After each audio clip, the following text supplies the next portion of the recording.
All right, howdy, welcome back to Windley Mania, the greatest podcast you never heard of, brought to you by the greatest band that you've never heard of, that band being Windley. You got to follow at Windley_band on all the socials to keep up with the world of Windley. And I'm the best in the world, Andrew Reidner. And with me, as always, man's best friend, Devin Hopkins. Devin, with the kicks on today, you look like you own the Panthers. I do, actually. I just bought them. Now, did you get those used? No, they're worn in perfectly now. They're white Nike SBs, the high tops, with the Panther blue laces. And it matches my Alf shirt. Not really. The stains. Orange the and the stains blue. match, The orange and the for blue. sure. Well, yeah, my Alf shirt's going to have stains on it. I like Alf. Yeah. How much do you like them? A lot. Yeah, I can Count tell. the stains. Yeah, all right, on. All right, tell me. We're not alone here in the storage unit, Devin, so you got to behave. Oh, you got to relax about the Alf, They okay? should know how much I like Alf. No, we were talking about it for a long time before we started. But here we are today. We're not alone here. We have the members of legendary hardcore band from Columbia, but I saw Scranton as well. We'll get in. Yeah. We practiced in Scranton. We were kind of from all over. I'm from Scranton, so that's kind of where we knew each other. But then the general Florence area. I see. So. Okay. But yes, Prevail. Woo-hoo. Right on. We got Mark and Evan. And you guys want to introduce yourselves so it's like audio format. You're like, sure. Yeah. I'm Evan Sellers. I was one of the vocalists in Prevail.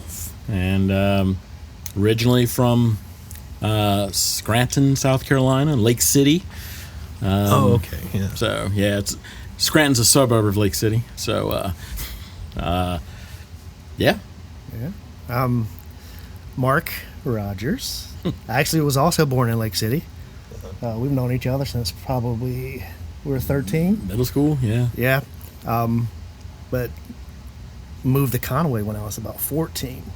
Graduated high school there and moved back to Florence when Prevail was playing for a while, and then moved back to the beach. Nice. So I've been living here for a while. And what did you do in the band? I was the drummer. Drummer? Yeah. Oh, I have a question to ask you. Were you the drummer the whole time, or was there? Oh, yeah. Okay, cool. Yep. I have a specific. Well, let me ask you right now. Yeah, go right ahead. So I was watching videos of Prevail today, and I saw this wacky setup. And I was like, look at this. The three symbols right in front. Oh, I accidentally. They look closer than they are. Look at that, Devin. Oh, wait, I did see this video, yes. Look at that. Yeah. It was 3 crashes. Yeah. And a China. Yeah. And a riding hi-hat. So was that your kit? It was. Okay, where was this? Because I just looked up. It was like the first thing that came up. It was just like there's this YouTube channel that puts up, I guess, just like 90s hardcore sets. That's me. Oh, that's you? That's you. Oh, awesome. Yeah. So you have like a whole archive, like a whole library? Everything we'd found, kind of. So when I had my kid was born in 2012 in the summer, so I was just sitting at home the whole time.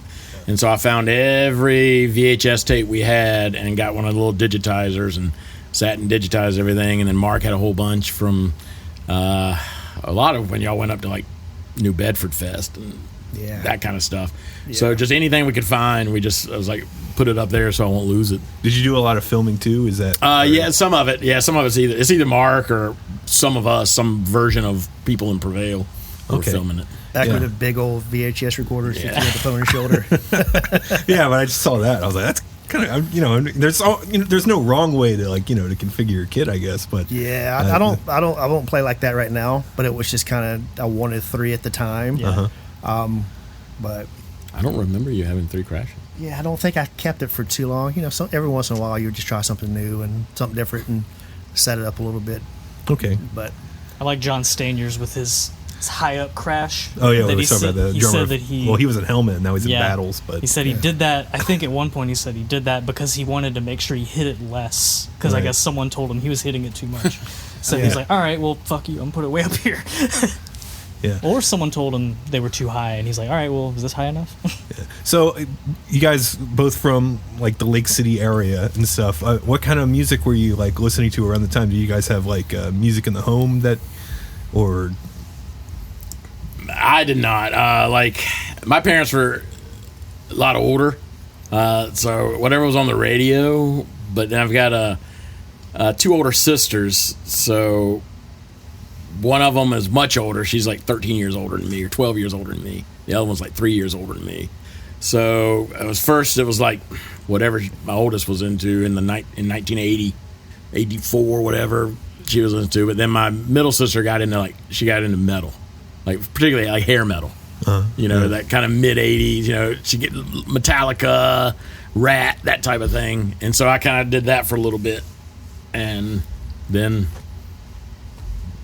started skateboarding in middle school, 6th grade, and got a Thrasher, and away we went. That was like the whole gateway into this whole thing. I see. Yeah, it was. Truly was. Was that the same situation for you? Yeah, my dad, Chaka Khan, listened to a lot of music. It's a lot of ABBA, a lot of Tom Jones, Kenny Rogers, that kind of stuff. You know. So, but it was more. I think we discovered punk rock a lot.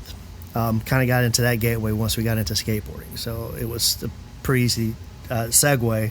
Because we had a big crew of people who would come and skateboard. We built a park in Lake City, and it would kind of just word of mouth kind of gotten on, and people started talking about it. And so you would have these groups of people would come from different areas and come down there and just to skate it, which was really cool. And then it would be these punk rock kids coming down there, and then they would start putting, punk rock stickers on the tennis wall. They used to wall ride, right, yeah. And so you'd kind of get interested in that. And then I remember some guys came up and started talking about they were doing shows in Florence at the Legion Hut, I think it American was. Legion Hut. It's like, oh, you guys should come to these shows. And we're like 13, 14 at the time. It's like, that sounds fun. They kept talking about, you want to get in the pit? And we didn't know what the pit was, so we were pretty nervous about it. But I think we went to our first show together, believe it or not, and was it Uptight? I had to probably was I think it was a band called sure. Uptight. Okay, yeah. In a Legion Hut, and I think we were hooked. It was a blast. Yeah. I don't think we'd ever seen anything like it. Right. It's like, live music, this is really, really cool. And I think after that, we really just tried to go to as many shows as we could. Yeah, those guys that came down, that was I can remember it was John Furr, who went on to be in Blido Body, who won. They were Conan O'Brien, maybe was that there? They were a college band of the year for Conan O'Brien. Blido Body out of Columbia when they went to college in Columbia. YouTube Blido Body. It's kind of real, like mid '90s, early '90s college rock. But it was like they played on Conan. I think it was Conan, wasn't it? Conan. It was one of those talk shows. One of those guys like that. And so he came down. They played in Red Hot Disco Mamas. Yeah, that was her punk band. That was their punk band. And That's a good name. it was him and some dude named Ashley and a guy they called Bubba. I can remember that. They came down. They gave us a flyer, and it was the American Legion Hut right there on Highway 52. And so many bands came and played in Florence. It was insane. And then eventually, insane. Yeah, like Fugazi played Florence. Neurosis. Citizen Fish, which was the Subhumans, it's a guy from Subhumans. Yeah. Jawbox and played Jawbreaker. Jawbreaker. You're talking about shows with maybe 50 crazy. people. Yeah. Right, To see these kind of bands with that In small of a crowd, 1989, 1990. yeah, it was pretty crazy. And, all these people came through. And so it was wild just to see that and be, 13, 14 years old and saying, oh, wow, you mean you can do this? You don't need permission to do this? You can just do it? So it's kind of interesting. You guys weren't really attracted to music, I guess, until you started getting more into like a community, the community side of it through like skateboarding. Where you weren't playing drums beforehand to that? No. Oh, he was the worst drummer ever. Well, the first time I ever played drums was Evan had this kit in his house, and I was like, I never played. I just went and just started beating it. And I was like, this is fucking rad. It's like I didn't know what I was doing, but it just caught my attention. Right. And we just started beating and playing, and then I think even my first band that I ever played in, it was when I moved down here to living in Conway. Yeah. That was a band called Point Blank. But you can find on 90s the little YouTube channel on there. Okay. And the Fireman's Clubhouse in Conway. Fireman's Club. Yeah, This it was. is a new one. Yeah, no, I don't We think haven't heard we've this one yet. Oh, we'll tell you about the Clubhouse. Fireman's Yeah. Clubhouse because we did some cool stuff there. But it was with like some of the guys in the local bands that played in the Frownies and Okay. in the All Drag, I think. Yeah, Oh, yeah, nice. Some of those guys. And I was, and even when we started talking about starting a band, I still hadn't played drums. Weird. I would just play it in my head. Okay. And I was like, and I felt like I could do it, and then And I want to give him as much shit as I can because I'm completely honest with you. He was the absolute worst. He had zero rhythm or timing. Appreciate I don't know that. how he got to be such a good drummer, but I mean, I'm like, Well, you practiced, obviously. yeah, Did some the old rudiments. You got the old little pad out, right? yeah, man. Yeah. You just you hit anything you could and play everything in your head The and, method books. and do Yeah, the best you no, can, and learn as much as you can. And, Yeah, it's and, interesting. and that's what we did. We started a little band. A little bit after that, a little punk rock band, and I mean, it kind of just kept going from there. Okay. And so, may I ask, like, around the year range when you first started going to shows together, like out of the skate park? That had to be 89, 90, I would 89. say. was it 89, 90 or 88, 89? Close enough. We weren't driving because we had to get dropped off. I see. Yeah, yeah. So Oh, the first shows, so yeah, probably 88. yeah, the very first shows, like it was probably 88. Okay, yeah. Makes sense. Because our parents would drop uptight, us yeah. off Yeah, in Effingham in Effingham, at the shows, and then pick us up when it was over. it was over. Yeah. When we were Yeah. able to start driving, we kept going Yeah. more. But So, I mean, it's kind of cool that, you know, what was so appealing about the whole thing to you guys specifically? Just, you know, it's kind of obviously punk rock and skateboarding, you know, they go sort of hand in hand, but they are kind of like, you know, different environments. You know, you're just chilling and skateboarding, and then where a punk rock show, it's a little more chaotic and a lot I more. think it was more tied in together just because of friends. back maybe? in like punk rock and skateboarding back Yeah. in the early 80s, because I think it was a lot of ramp skating. Yeah, Sure. they were And a lot of they were ramp all the skating skate was- rock bands and stuff. In yeah. the early '80s and And then I think when it kind of went to street skating, it kind of probably switched a tended to little bit. switch to more yeah. hip hop kind of stuff. But it was just groups of, you know, in every skateboard magazine you look at, it was advertisements for punk rock stuff. You know, I think I got my first albums out of that. I think my first album that I remember buying was like that first Suicidal Tendencies album. Mm-hmm. It was I bought three of them. I bought the Cult's Electric, which wasn't really punk rock, but it was. I love that album. Yeah. He loves that And album. God, the Dead Milkman. Oh, nice. Big Yeah. Lizard in my backyard. Yeah. Like the Yeah, first yeah. 3 punk rock albums I Right, ever right. had, and so it was just all tied in together. And then just meeting people at these shows, and it was just, you know, these guys with mohawks and leather jackets, and you didn't really know much about them because you're a skater kid, and they're like the nicest people on the planet, and you're just out there and you're enjoying yourself and having fun, and we just loved the music, and we just kept going, couldn't get enough of it. Okay. Yeah. And it was kind of like back, you know, because you rattled off 3 things there: Suicidal Tendencies and Cult, and then Dead Milkman, and you know, all of that was accepted. You know, that was okay. Yeah, that's fine. You can listen to all that stuff, and they're very different things. Yeah, yeah. You know, and so we got exposed to that too. That it wasn't all the same thing. I can remember like Alan Johnson, who's like the godfather of Florence DIY punk rock. He kind of he would play acoustic like Beatles songs and things, and I'd never heard that stuff. But everybody, all these kids with mohawks and stuff, would sit down there and listen to Alan play, and he'd play all these different songs. And it was like, oh man, it's a little bit of something for everybody. You know, it was really cool. Yeah. That's somebody you should probably talk to. Yeah. So We're gonna try. We'll track Alan him down. I think he still lives in Florence, but he was the guy who, a little bit older guy, Yeah. for us, as you know, we were going as kids, and who was just involved in that punk rock scene at every show, doing sound, playing acoustic covers, just super Worked at supportive. the Ran a music shop the in Florence. music store. Okay. So Yeah, when you yeah. wanted to buy, you know, when I bought my second set of drums and cymbals and stuff like that, you go to him and he'll take care of you. Yeah. Recorded some of the stuff that we did before Prevail. Like Yeah. I think that I played in a band called Minus One as well. And we recorded some stuff at his house. Like just the nicest guy who did so Nicest much, dude. man. Like, so I guarantee he's got a million stories. Yeah, for sure. Yeah. And knows like everybody. Like, Knows you know, like- everybody. like, Yeah. just I mean, insane. And just this little dude who could play anything. and he just loved seeing people do things on their own and make music, and he was always there. He opened that Fugazi show. Yeah, I played with Fugazi. Okay. Yeah, if you they listen played to at Savannah Grove Community Center. Yeah, if you listen to, because I download, you can get all their stuff. I downloaded it, and you can hear them thank Alan for playing, and it was just all acoustic. He's just going to play acoustic stuff, songs That's sick. that were, you wouldn't think of like all these like crazy looking punk kids being into, but they loved it because Alan's the man. Yeah. Sweet. That's cool. I didn't realize that he was like a figure. Oh yeah, absolutely. I mean, him, and then probably the other one out of Florence would probably be Jeff from Uptight.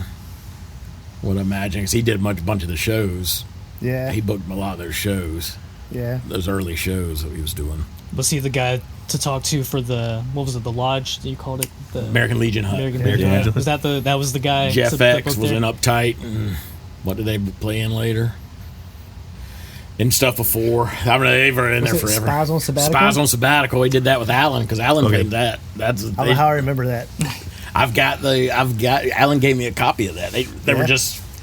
So our friend that played in Americans on Strike, AOS. Yep. He was about our age. He was from Florence. He skated with us. Crazy musician, Dex Green. You can look him up now. He's in Nashville. Yeah. He records. He does like big name music now. And Derek's up there too. Derek Hoke is up there. He does, but he put out a couple of albums like kind of like that kind of alt country rockabilly stuff. They were in. I mean, they're like real musicians, Like, I don't know if any of our band stuff is, but he's like a real musician. He left and went to New York School for Jazz. He was like a jazz guitarist. Yeah. So he left like in 11th grade and went up to New York for New York School for Jazz or something. And now he's in, but he's all over the place. He super good. But they did Spies on Sabbatical, which was Jeff, Dex, Kevin Watford, I think, played drums. Alan played everything, mandolin. It was like this crazy kind of ska type stuff. It was wild, yeah. I totally forgot about them. I've got the recording now. Okay. So, yeah.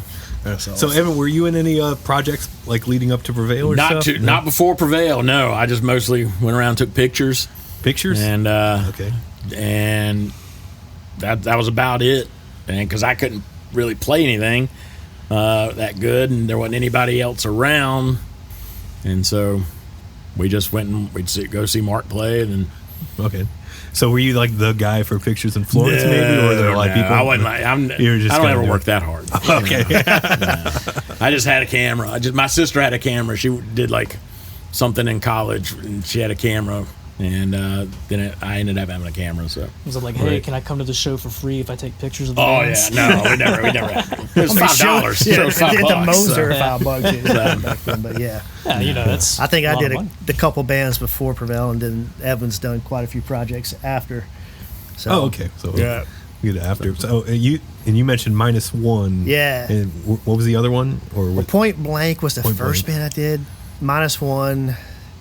Actually, Point Blank, I think it was like guy from the Frownies, guy from the Drag, and it was a singer. I think Jeff Cribb. Jeff was the singer. The guy, wasn't he? yeah, he on his hero tattoo. Oh, okay. Okay. Sung for us, and that kind of faded out. And I think two of the guys has started another band with some other people called -1. I think something happened with their drummer and asked me to play, and I'm like, yeah, I'll play. And it was. I just wanted to speed everything up and play fast because Okay, that's yeah. how punk rock was. I Yeah. wanted to play fast, but we did that and played a few shows. Any touring or anything, or No, I mean we did like Wilmington, North Carolina. Oh, it was just regional stuff, A lot pretty of much. a Yeah. lot of stuff like that. Did a split 7-inch with Ground. I love Ground. Yeah, Ground is a fantastic band. I remember we played some shows with them. I remember we played it. I want to say Scuttles. Scuttles. Okay, yeah. Michael Wood. I just saw Michael Wood stuff today about Scuttles. Yeah. He's like our he'll comment on when we post the episodes. He'll like comment with like stories about anything that anyone talked to. He mentioned you skulls. need him too. Yeah, well, you should, they had him. Oh, you already got him. Okay. We should do probably 2 more episodes. he should be the one sitting here, not me and Devin. Yeah, we should have a. We should like have like a where he can call in. And we should do him live so you can call in and say actually. the microphone. Yeah, the microphone. He's writing a book though, so you know. Yeah, he's writing a book. Yeah. But I remember that show at Skull was like -1 covered a ground song and ground covered a -1 song. Cool. And it's funny because I'll talk to Jason Hearns, there was a drummer, and he's like, "Oh man, I remember watching -1, and that's just kind of music I wanted to play." And I'm like, but ground was so much fun to watch because he was, was a fantastic drummer. But watching him play drums and sing because he would sing some stuff too. But that was fun. But those were the 2 bands I think I did before Prevail. When was War Prayer? Well, not War Prayer. Were you in War Prayer? So, funny story, because I listened to the other podcasts and we talk about some of these things. So, I remember Agnostic Front played on the Boulevard. And I don't remember that. Were you at that show? I was not at that show, but I remember what it was. And I'm there, and it was that place down, like if you're standing on the beach looking at the pavilion, it's to the left. Hell, I don't know. Zero mentioned the place. I forgot what it's called. Yeah. Didn't Seth mention it too? It's across from where there's like a burger joint there. Like across the street now. Art Burger? Art Burger. It's across, whatever's across from Art Burger. Yeah, but I don't remember what it was called. I don't remember what it was called either. Okay. but so Agnostic Front's playing, and I'm in there, and I think I own a Slapshot shirt, and I just remember the story from the whole thing. And this kid comes up to me and he's like, "Oh man, nice shirt," and we just started talking. And he's like, "Oh, I'm in this band in, I think it was Charlotte or Raleigh?" Charlotte.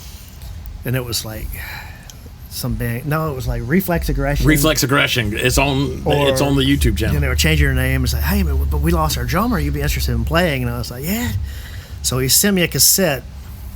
So I'm sitting there and I'm learning the songs, and we drove up, and I think you went with me. I went with you, yeah. So we went up there to practice, and some nice guys, and then we booked a show at the Fireman's Clubhouse, which is a place in Conway by the marina. It was raised up that when we were trying to do shows in Myrtle Beach, that was one of the places that we got. So crazy thing about it is the guy to play guitar for that band is a guy named Jimmy Chang. Fantastic guy, nice guy. He plays for Sect now. Played for Undying, toured with Earth Crisis. I think he was a guitar tech for Between the Buried and Me. Nice. But we'll run into them in Ohio. A super nice guy. So we just played one show, but it was it was like they're all the way in 4 hours, 3 or 4 hours away, and but it was cool, man. The Farmers Clubhouse was a fun place to do shows because the problem with the Myrtle Beach scene, truly, and I think one of the reasons that we did a lot more shows around the Florence area was in Myrtle Beach. Every place to play was a bar. Yeah. And half the time they wouldn't let you in if you were under 18, so you never knew what was going to happen at the show. So I mean, we had some cool places, but we tried to find places that probably gave us the same feel as like the Legion Hut is what we started. Farmers Clubhouse is cool. Something laid back, something that you can just rent out and have kids come and not have to worry about not being able to get in or having to be old. So Magic Bus, remember that? Magic Bus, yeah, I remember that. Was a place, but I think we went to see Anti-Scene there one time, and Okay, there was like probably 50 people outside, but they said, "Oh, you can't come in, you're not 21." Right, yeah, So I was like, yeah. "Oh, what the hell?" Yeah. And that happened a lot. And then if you did play shows in Myrtle Beach, and they did let you in, they wouldn't start the shows until like 11 o'clock at night. So if there's 2 or 3 Yeah, bands yeah. playing, it's like, man, I'm still in high school. Like, I gotta go to bed. It's bedtime already. So it was tough to find good places to play here. But we did back when Minus One was playing, we booked a fantastic show there. Actually, it wasn't even at the Farmers Clubhouse. It was at this place over by where Myrtle Square Mall used to be. And they tore that building down, but we had Premonition. Remember that? Premonition from Columbia, which is a fantastic band. Where was that? I don't remember that. It was it was a building by Myrtle Square Mall. And we could rent it out. It had a stage, no lights or anything like that, but I know they tore it down a couple years after we played that. I think Majority Rules from Florence played. Maybe some other band, but I don't remember that being. You got it on video? I don't know where it is. Yeah, I remember that one because That's not because I wanted to rent that place out a lot more, but then we could never get them to do it. But that place was really cool. Yeah. And then I think those bands kind of faded out. And how did we start? I don't really remember. It was you and Tommy. Tommy was a guy that played guitar that lived in Florence. He played for some local bands, and we knew him. Super nice kid. And at the time, you were living in Florence or Lake City? No, I was in Lake City. And oh yeah, that's right, by your dad's shop. Yeah. Tommy was in Florence, and I think I was living in Myrtle Beach. Yeah, or Conway. You were in Conway. Well, that's the same thing to me. But I remember it's like, oh, let's get together and start a band. Yeah, I don't remember how it started. A guy named Sean and myself. Sean ended up playing guitar for Prevail. Drove to Scranton because Evan's dad had a shop there that we could practice in on Sundays. Okay. So I remember we drove down there, set up a practice, and wrote like 3 songs our first practice. I'm like, Was Sean at the first practice? I think so. Maybe the second practice. I think the second practice. But you brought him down. We didn't know him. Oh, okay. So, I don't think I knew him either. yeah, I don't know where you found him. But he got it in the band anyways? He Well, ended up it's there. like, oh, you play guitar? Then yeah, Okay, yeah, let's yeah. go play. It was kind of like skateboarding back then. Oh, you skate? Then we're Yeah. friends. You're I see, automatically I cool. see, I see. Yeah. Yeah. So, So that's how I think Prevail started. And then we had to get a bass player, which ended up being Brad. the first one was Brad. We knew his brother sang for Americans on Strike, the AOS Yeah. band. Okay. So he was like, Brad's like 2 or 3 years younger than us. Yep. And but he played bass, so we got him. And so That was it at first. Yeah, at first we were just a 5-piece. We had 1 singer, 2 guitarists, drummer, bassist. Yeah. Started playing a few shows. This was like 1994. Maybe the tail end of 93, Yeah, I don't know. but 1994. We'll call it 94. I knew I was out of high school by that time. Yeah. So, but yeah, we played a couple shows. I think our first show that we played was in Fayetteville. Might have Wasn't been. it that Fayetteville show? It was At our our very Fayetteville first. show. No, the very first show we played wasn't that at the place we borrowed equipment and we played in Myrtle Beach at that like club place I don't remember with that. Premonition. No, Ass Factor 4 played there, maybe. and we played like 2 songs. Yeah, Oh, I think that was. So that was like the first first time we real were ever in front of somebody. You know? Yeah. Yeah. In Myrtle Oh, Beach? that's right, we did. It's that place that every time I go by that little bar down there, that Atlas bar, I think it's it, but it's not. It was a little further down. Mr. Yucks. Is that it? I think so. You know Mr. what I'm Yucks talking or about? Skull? That I think bar? I know where Atlas Yeah. is. Okay, Yeah. so Yeah. like, if you're staring at Atlas, there's like another little bar. Like there was a few had a little stage. I feel like was there like a upstairs too? I don't remember that. Like you could see it. I don't know. It's one of those videos wherever we've got some video that we played there. Snow and Summer played there too. Yeah. Wait, is it like? I know that there was a venue on that same street. It's on that street. It's like a church now, right? And that I don't Does it have a marquee? Might have. Because I know that there's something over there that I was told used to be a venue, but I don't remember the name of it. But it's Yeah. like the Ground Zero Church now, and it has a big marquee on it still. It might have been. So I don't know. I forgot who mentioned that place. It might have been. It was probably Daryl. It was probably a Bazooka Joe episode. They mentioned it. But anyway, yeah. So yeah, Guys, that need was the microphone. Yeah. Hey, I Michael. know Michael would know. We figured it out. Like Scott knew it. Scott Smolin knew Yeah. it. Okay. So, but we figured it out. But that was the first time we ever like gotten our instruments Yeah, in we front might of have played people. like 2 songs. And then Fayetteville, Yeah. which, I mean, they still have stuff going on. Bro, we now, had a some lot of- crazy stuff in Fayetteville. Yeah, that we were in that Fayetteville a show, lot. I remember the first-ish It was a recording studio. show. Like, Oh, place. yeah, it might have been. But That it was was so much fun. Like it was blue. everybody I was just remember everything singing was and blue. dancing, and I Yeah. mean, there's nobody knew anything about words, but it was Guessing. it was so much fun. And then it just kind of kicked it off, and we started playing a bunch of shows after that. Yeah. Played And then there. eventually, Jamie joined the band as a second singer. You can probably tell how that went. Yeah, because with Jamie, so our buddy Jamie, we grew up skating, and he was just with us all the time. We're like, we can do 2 singers, right? So yeah, so all right. So we had him like as a guest singer on like a couple of songs, and then we're like, nah, just do it all together. Might as well, because that way we can keep going and we can just go skate together and Yeah. play music. We have more people in the band that play wiffle ball. yeah. We did We like to that. play wiffle ball a lot. When Every went time we go on places. tour, that would be like pregame. You challenge other Pre-shows. bands. Yeah. Yeah, we were trying. Yeah. Yeah. We beat. Who was it? We beat in basketball, and Wilmington. Was it Madball? I don't know if I was. I think it was. I don't think it was. They were all these New York dudes. It was somebody. Downset. Madball maybe. camp. Downset. Might have been Downset. But played a they show with didn't, them. they didn't want to mess with me and Jamie. Me and Jamie can ball. Yeah. So. I Bring can't. your own shuttle. But Jamie went on because Jamie's out and he's been in He's California. like an editor of a magazine. He right? created his own. Oh, so yeah, that's right, the yeah. DIY ethic still lives. He went out in '98, I think. Jamie left and said, "I'm going to try to make it in the skate industry." And just dumb luck, he got out there, and Skateboarder magazine needed an intern. He reached out to him, and it was the Aaron Meza, who is like real buddies with Spike Jones and the girl team. Mm-hmm. So he got into there and was like, bam, bam, bam, bam. Then he becomes editor of Skateboarder. Then he becomes editor of Trans World. And then magazines collapse. And he goes, you know what I'm going to do? I'm going to start my own magazine now. So he's got his own magazine now. It's been going. He worked on Jackass. He worked on Jackass. Yeah, I saw he was like he would shoot it, and then he had like a producer role. As well. Yeah. And That's funny because Prevail had broken up at this time because everybody kind of. the Steve-O video. Yeah, so Steve-O, his first video, DVD he put out, needed some music on it. James was like, hey, wow. you care if we put some of our songs on it, Prevail songs on it? I think we had like 5 songs on there. Yeah. So we And don't he didn't mention it anything, so we couldn't. Because I'd put out we're jumping ahead in the stories. Yeah, we are, but still. It's all good. But I'd put out the CD discography of everything. That dude Sean and I was like, hey, let's get it all together, and we put out a CD. And he didn't even mention it. Like Jamie was like, oh yeah, I should have told him to like put out an order that or something. I was like, yeah, maybe.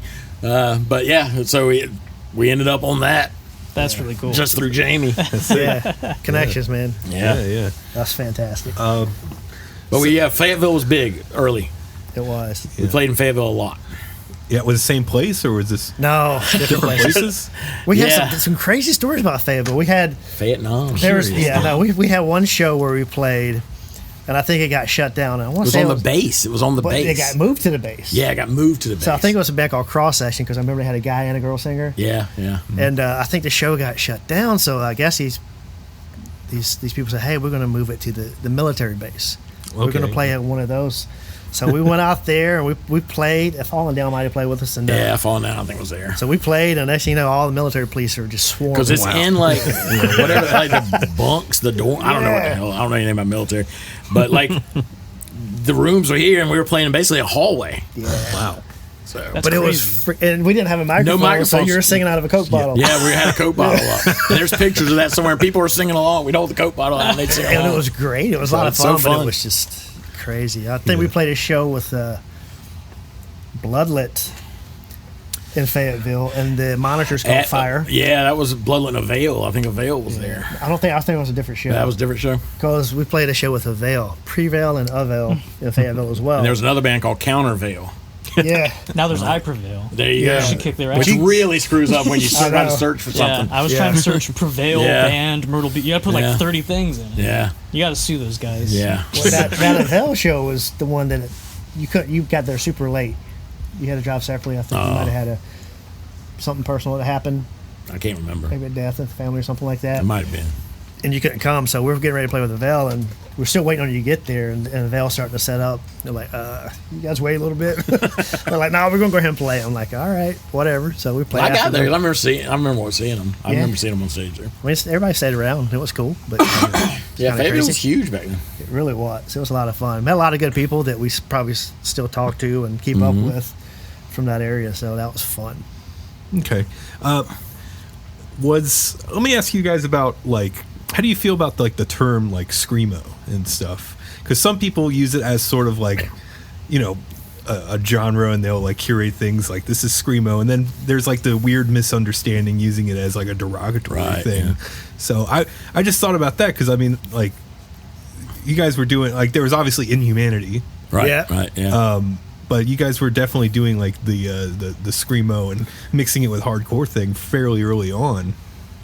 Kind of like, and I think this gets into age, because to me it's punk hardcore. Right, yeah. Everything's punk hardcore to me. Yeah. There is no division. You know, whether it's a band like Embrace is Right, like yeah, that's yeah. punk hardcore, or it can be Inhumanity. It's punk hardcore. Yeah. Yeah. That's what I figured the answer would kind of be. Hardcore. Like, yeah. I mean, I understand it now, and if I'm trying to describe, well, it's kind of screamo-y. You know, you're kind of talking that mid '90s. You know, it's just a tinge of maybe like some kind of fast metal-y punk stuff. It's, I mean, I get what people are saying, but to me, it's just always. No, I try not to get in the weeds with genre. I learned recently that scrams is screamo, because I was like, what are people talking about? I never heard that. These young people. Yeah, these youngins, man. They're talking about scrams. I'm like, what? And I looked up and if you look up it on Wikipedia, it goes to the screamo page. I was like, it's the same thing. But someone will probably say, no, it's not. It never bothered me. I didn't really think it. Emo thing was kind of odd if you heard the emo, but screamo didn't really bother me for some reason. And it's kind of similar. I think we tried to keep it less noisy, like just blast beats and stuff like that. We try to keep it more of a slight groove and a slight keeping it fast, but but it was more screaming, I guess, per se. But it was. You can't get Mark to do the noisy. It's hard to get Mark to do the noisy. But it was different because I didn't like blast beats it's different now. But I guess as a drummer, and you're in the '90s and you're watching these shows, there wasn't like these major setups with sounds and microphones and setups. Most of your shows were just the drum kit had no microphones on. Right. And you're just playing with that basic kit. So if I'm watching somebody play as fast as they can, it's like there's no style to that. Like you can barely hear what they're doing. It just doesn't come across great live compared to how it progressed. Like I mean, some of these hurtful, drummers, man. some of these drummers are amazing. Don't get me wrong. It's just like I always like these drummers who would just hit the shit out of their stuff, that played hard and would just had this sense of style when they played, and like this instead of just somebody just barely moving. It was a whole visual thing for me, so that's why I didn't really like it. I see. At least at the time. I know you're getting that, kind of like making the most out of, like, literally working with nothing besides your kid at a show. Yeah. I see. Yeah. Yeah, it is weird to see like all the like people miking the drums. Like, we sort of, it was a PA. You got a PA. That's all we had. Yep. And it was always weird to get like sound people involved and stuff. So that was always weird. But. And Mark just couldn't play that fast. This the whole podcast that you freaking dogging me. I appreciate that. Yeah. Appreciate that. I tell you, I said you were a great drummer. Yeah, all right. You were a great drummer. You eventually became. But man, he was bad early on. Yeah, well, I mean, who was it? Everybody's bad early on, but I didn't see it in you. Yeah, I appreciate that. I couldn't see it in you. With support like that, what do you need, right? It lights a fire under you, right? It's like, now I got to be good. You didn't have the makings of a varsity drummer. Yeah. I should have taken band in high school. Yeah. Or drum lessons, but I always felt that was another thing. I always felt like drum lessons was cheating. Yeah. When I was young, and now it's like I would have. If there's one thing I could do and go back, I think that would be super cool, just to take some drum lessons. But so the band started up. I mean, and are you mainly based out of Florence, pretty much, or yeah? I would say that's a pretty center. That's where we practiced. We have Florence, and you had Columbia and Myrtle Beach. So it was like Florence was kind of like our the midway point. Yeah. So and it wasn't like a lot of bands at Myrtle Beach that were really super heavy like that at the time. Yeah. Really. So I think we probably gravitated more towards the Columbia area. Because Columbia had some you want to talk about good bands. that scene? We kind of touched on it with Chuck, but you guys were definitely best band come out of South Carolina ever. Right? Easily. Right. Unheard. Oh, I was going to say Ass Factor 4, but I'm going to say Unheard. Yeah. Unheard is basically, but like they were doing that. Oh, so good. And then so Kevin and Eric and the drummer Ryan, who I ended up at College of Charleston. I just it was like seeing like a superstar. I was like, dude, did you play drums in Unheard? Yeah. And then we became best friends because he skated too. And so, oh man, you're the drummer for Unheard. It's like seeing, literally, I mean, I'd hold their stuff up on, they were kind of the first, like, oh, they're like young guys. Yeah. And Unheard, they played in Darlington or somewhere one time. Yeah. So good. So good. And then they became, two of them went on to be an Ass Factor. And And Ass Factor is like, Yeah. gods. I mean, they put South Carolina on the map. Everybody loves Ass Factor. Crazy because we would be playing Prevail, we playing Fest in Columbus or some stuff like that, and Ass Factor. we were running Ass Factor, and it's like everybody was talking about them. I was like, I got an Ass Factor. I can't believe they got so big. They were so good. So 1994, Yeah. I think it was 94. So it was before Prevail got going. So a buddy of mine was like, hey, I'm driving out to California. You want to go with me? All right. So we drove out to California, and I was like, well, let's go to San Francisco because I want to see all the skate spots. I want to see Embarcadero. I want to see the Hubba Hideout. I want to see all these places I worshiped when I was a kid. And I'm being honest with you, I didn't know if I'd ever see California again. I was like, this is the only time I'll ever see California. I'm going to enjoy it. And I was like, well, let's go to the Gilman Street. Gilman Street, I don't know if you know this. Yeah. I said, let's go across there and check it out. It's iconic. I got to see that while I'm I here. remember the story.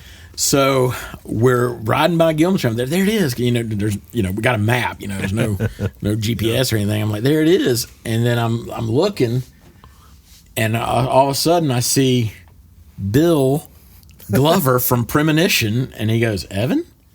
And I'm like, Bill? I happened to be there the night Premonition and Ass Factor were playing at Gilman. Oh shit! right on. Look at that. So I'm standing out there, I'm talking to Bill, and then Eric and Kevin and the rest of the Ass Factor guys come back, and Eric sees me and is like, oh my God, what are you doing?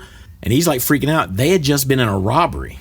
Oh, wow. So they were like down at like the CVS or something getting water and snacks and stuff, and they had a shotgun put to the back of their heads. Christ. So they came out and they were freaking out because and then he sees me and he's like, what's going on? He goes, minutes ago I thought I was going to get killed. And so I got to see Ass Factor and Premonition, and it's on that 90s YouTube channel I got. I recorded it because I had the camera with me playing at Gilman Street. Wow. In 94. And I was like, whoa. Just happening. And Premonition is one of my all-time favorite bands out of South Carolina, too. I mean, those guys. Anti-Schism. You can't forget Anti-Schism. Anti-Schism. Well, Anti-Schism. Probably like the three favorite like, bands. Anti-Schism are like gods. Yeah. Right? They are like, to get an Anti-Schism was like, oh my God, these guys. But Bill, I met Bill through a Maximum Rock and Roll personal ad looking for other straight edge kids in South Carolina. So this would have been like 1993. I was selling, the first Victory records. I'd ordered Victory records to sell from what's-his-face, Tony Victory, I guess. Yeah. Back when there was like Inner Strength, I think was one of them. Or Inside Out. No, it wasn't Inside Out. Inner Strength. It's the one with a tiger on the front of it. I'd order like a little wholesale, and I was selling them at American Legion. Yeah. And Bill came from Greenville? I don't know. And then we ended up like being friends, and Bill became in Premonition and that whole Columbia scene. Premonition, Ass Factor, Inhumanity, and Guy on a Punchline, everything Chris Bickle and Kevin Bird get into, because Kevin Bird's in Anti-Schism, and Anti-Schism is just so ahead of their time. Yeah. And so good. I got that video with them, was that Augusta? Yeah. Augusta, so it's on that. Drummer. That's one. Talk about a weird setup, like super high, but I mean, dude, was flying, man, and like, singing too, just that flying, and so much fun. And that might be, Chris Bickle said that might be one of the best recordings of Anti-Schism ever live. Yeah, well, you know, sweet. I got skills. So that was at the White House in Augusta, because not too long after Judge played, I couldn't go because it was a Thursday night. Yeah. School night. My mom wouldn't let me go. Damn. So yeah, but the Columbia scene, those guys, so many good bands. There was, and we're good friends with, the guys in Stretch. Yeah. And they got super big, and Scott put out their first record. Yes, Scott, their guitarist, put out our first record. He's one of my best friends still to this day, and he would fill in for us a lot. Like if somebody couldn't play guitar, somebody couldn't play bass on the show, he would fill in some shows for us. And, we did a split 7-inch with him. And but that was some fun days. And because we got a new bassist, like, pretty soon. Well, that's a great story. Yeah, this is a good story. We come off as total assholes. We totally are. I'll take it. We're total assholes. But it's a funny story because we can laugh about it now. Right. But we did this weekend trip down in Florida playing a couple shows to Stretch Armstrong. And on the last day, we finished up the shows, and we're on our way back, and we're like, dude, let's all fucking call out of work sick, and go to fucking Disney World, Universal. And, like everybody's into it, and except for Brad. Brad's like, no, I can't go. He worked at Chick-fil-A. He worked at Chick-fil-A. Wouldn't go. Wouldn't call out. They were like, we're all It was a Sunday. They probably closed. So it was Monday. Yeah, it would have been Monday. Because we were coming back, man. Let's kick him out of the band. So we kicked him out of the So band. he rode back with stretched arm. And it was just, I don't know if it was No, more that's than fair. that. That's That's reasonable. fair, too. I'd do that. I mean, I would do that to one of you guys. Yeah. Well, no, me and you would be on the we same on the same team. page. Right. Like, And I don't know, those other clowns probably like there's no fun having. But I think we called up Chris. You knew Chris. We didn't. Nobody else knew Chris. Chris was Scott from Stretch Armstrong's roommate. And we knew he'd play a little bit. I was like, let's call him up, see if he wants to play for us. He's like, oh, yeah, man, I'll play. And that's kind of how the lineup finalized. Chris was from Greenwood, South Carolina. Chris drove a Camaro with Go Vegetarian on the back. Yeah. And had a little thin mustache. And it wasn't like the cool like mustaches that dudes are doing now. It was just a little thin mustache. John Waters, Kind of that deal. And it's just Chris, and yo, dude, But we still love Brad. He's still a good guy. we still see Brad he a lives lot. in Murrells Inlet now, doing stuff. But it was just, we're kids, Yeah. kind of just make it up as you go. Yeah, But we had a blast on that. I remember. Because Chris came in it was like 2 weeks, and then we went up the East Coast. Yeah. Like Chris had to learn everything. We went up the East Coast in a minivan where we laid down all the cabinets, took out all the seats in the back of the minivan, laid down all the cabinets, put like egg crate stuff on them, and then everybody that rode in the back, I wasn't riding in the back. It was my minivan. I'm driving. I'm sitting in the front seat. We laid down. You couldn't sit up. It was like that much. So we had you just laid across the back. Yeah. So and we played up the East Coast. Getting smuggled. Yeah. That's what it was really like. Yeah, it was pretty crazy. Was it during the summer, maybe? Too? Oh yeah, for sure. Yeah. It was crazy hot. We went up to because we bailed. We had a bunch of sea breeze. Yeah, because you always had to clean your face. I cleaned the face. We bailed somewhere. Y'all went to Connecticut or Syracuse, and then me and Jamie and Chris went to Maine. Like we split off somewhere and then met back in Buffalo. Oh, I don't remember. I remember that. Y'all went to a show, and Chris and Jamie and I went up to Maine. Yeah. And we went and saw like Stephen King's house. Yeah, like it was crazy. Some of us just wanted to go see some new bands. Some of us just wanted to see the country, and then it kind of was we're notorious for mix. canceling a show just to go see something. Yeah. We should try that. I suggest that all the time. I do that. I was like, we don't have to play this show. We can go. I wanted to go look at the grave of the guy who was in Flipper. We were in New Jersey. Oh yeah, I would have totally been with you. Yeah, the dad who in Flipper. Yeah, his you were grave was up there. we were like. Well, no, this goes to your argument. We were already Wait, late. Flipper We the could've show just or the canceled. band? The show, The TV show, with the dolphin. Yeah, okay. I would have been right. And I was sick that day too. I didn't want to play a show. I wanted to go look at the I dead remember dad. getting you're like, go just tell Corey he can do it himself. I don't want to play. It was a good show though. What were some of the places in Columbia? We didn't really like touch on too much Columbia with Chuck. Chuck is a fun. Chuck Walker. Yeah. Fun. Yeah, I'm trying to remember how I really met Chuck, but I remember because he's Bedlam Hour. Yeah, well, no. I mean, like met like again, but that's like a god to us. I had the Rock the Cradle album, listened to that in high school, and I absolutely loved it. Listened to his podcast. He was on the same label as 7 Seconds. Right? Yeah, absolutely. He was like, my buddy Kevin Seconds. Yes. he did one of those. Yeah, absolutely. But I'm thinking like the first time I did met a lot of those because we went to Bedlam Hour's final show like 3 times. Yeah. They had like so many final shows. And I remember going to that. But I want to say we played a show in Somerville. Prevail played a show in Somerville, and I think after the show, Chuck came up to me and was like, "Man, you guys are fucking." He probably didn't say "fucking," Chuck won't say that kind of word, but really like, good. "You guys are really good," and I was like, "Dude, like, you're fucking Chuck." Yeah, Right? I mean, again, that's like meeting like Mick Jagger to me. And I'd rather meet him. And it was really cool to have somebody that you had watched, sure, as younger, come up to you and tell you your band's good, and then kind of. Like I was on cloud 9 after that, and I probably didn't see him for many years. And I know when Stretch Armstrong did the reunion show, and we were at that up in Columbia for that, and I was like, "Has anybody seen Chuck?" I just started thinking about him, and he's over the corner, and I was like, and we reconnected. So came back down, found out he was living close to here. Had lunch a couple times, and Yeah, so went and sung on his Yeah, we did that. Yeah. I got to sing. Yeah. Dead set. I got to sing on a Bedlam. If you would have told 14-year-old me that I would have been singing doing backup vocals on but not Bedlam only Hour you got to songs, sing on it, my kid got to sing on kid it. got Oh, to sing shit. on it. So my kid came with us, and Yeah. Josh was like, "Yeah, bring Sean. We'll put him on there." And he got to be on, and you know, Bedlam Hour, man. Yeah. I mean, Bedlam Hour. I mean, they were, because I was telling Chuck this we were having one time. I mean, he's older than us. He's way, but back then to be 23 and we're like 14 or 15. Yeah. I mean, they were light years older than us. Right, You know, yeah. they were playing in the early 80s, and Yeah. like to track down and to know all the stuff that he knew, and I mean, Yeah. it's Bedlam Hour, dude. They were on the same label as 7 Seconds. Columbia has some cool 2758. Yeah, I was gonna ask about shows, some- but they had, I mean, for different, Rockefellers is where we saw the Yeah. bigger bands. I see, If yeah, you're yeah. singing Green Day at a club for 200 people or whatever other bands came through there, then that was like right downtown. Then you had 2758. They rented out a couple places, a couple Legion huts, I think, by the airport, or was that in Charleston?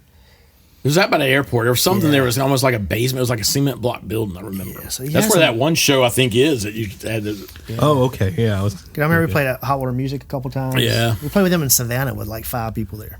Wow. Yeah, and turns out that was Philip from Kylesa. He did that show Really? because it was he booked all those shows, Yeah. and nobody knew. I didn't know who Hot Water Music was at the time, and then they go on to be Hot Water Music. you know. Yeah.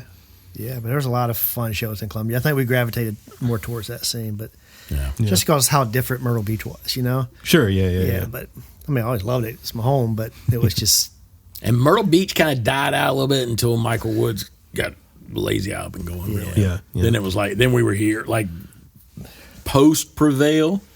yeah. We were there on Seaboard Street all the time. Yep. You know, Another band I did right before while we were still playing with Prevail, that and then Evergreen thing or whatever, right? that Ninefold. Ninefold. Who was in Evergreen? So I don't remember Evergreen. That wasn't me. That was Sean. Sean. Okay. But so Scott from Stretch Armstrong and Jeremy, their bass player, myself and John Cease he sung and played guitar for Self. So let's just do something more rock and rolly. And we did this little band, wrote about 5 or 6 songs, went and recorded them at the Jam Room, which is where we recorded everything. Mm-hmm. And as much as I love Jay, he could not record my drums very well. And probably because maybe my drums are pieces of shit. I don't know. But he can record. Well, he would tell us that. Yeah, but he can record John from Stretch Armstrong. He can record their drums, and they just sounded phenomenal. So I was like, dude, let me use your drums for this recording. And we recorded 5 songs, and the recording is fantastic. But we never really played any shows. He just kind of, John had to go off and do something else, but we got a cool recording out of it. So that was kind of fun. Nobody wants to hear about your little Yeah, rock I band. like that. Well, you getting ready to tell me about all yours. So We didn't here- even finish Prevail stuff. dude. Yeah. I know, we're still Well, going on. But this was during Prevail. Oh, that's Before right. we Yeah, broke you were up. already trying technically. to Yeah. dip out on us. Your secondary bands. Oh, man. We that like was just- Jay stories. Yeah. Yeah, I do love Jay's story. He's like, What? well, Yeah, Dude, Jam Room Jay's shows. like, We he would recorded- trash everything. Yeah. He'd like, We well, recorded with your them, too. drums are terrible. he'll tell you. And, But dude, man, I mean, to this day, our other band, our most recent band, went in there and recorded with him, and it's like this day he's still the nicest dude. He'll Yes. tell you you're garbage, Yeah. but he's like, I mean, he is Columbia punk rock. I mean, he's taking care of. He's ushered in a whole group of people. He's responsible for a lot of that. Oh, absolutely. so all the Prevail releases were recorded there, or yes. Yeah, we So- didn't record anywhere. I took pictures of stuff, so I'll look them Okay, up. sweet. But we did our first 7-inch, was released by Scott from Stretch Armstrong. Right, was that the split, or was that Insurgent just? Sound. That was That just was a, no, okay, just 7 okay, inch. yeah. it With was a- such emotion. and that was when Brad played with us, Right.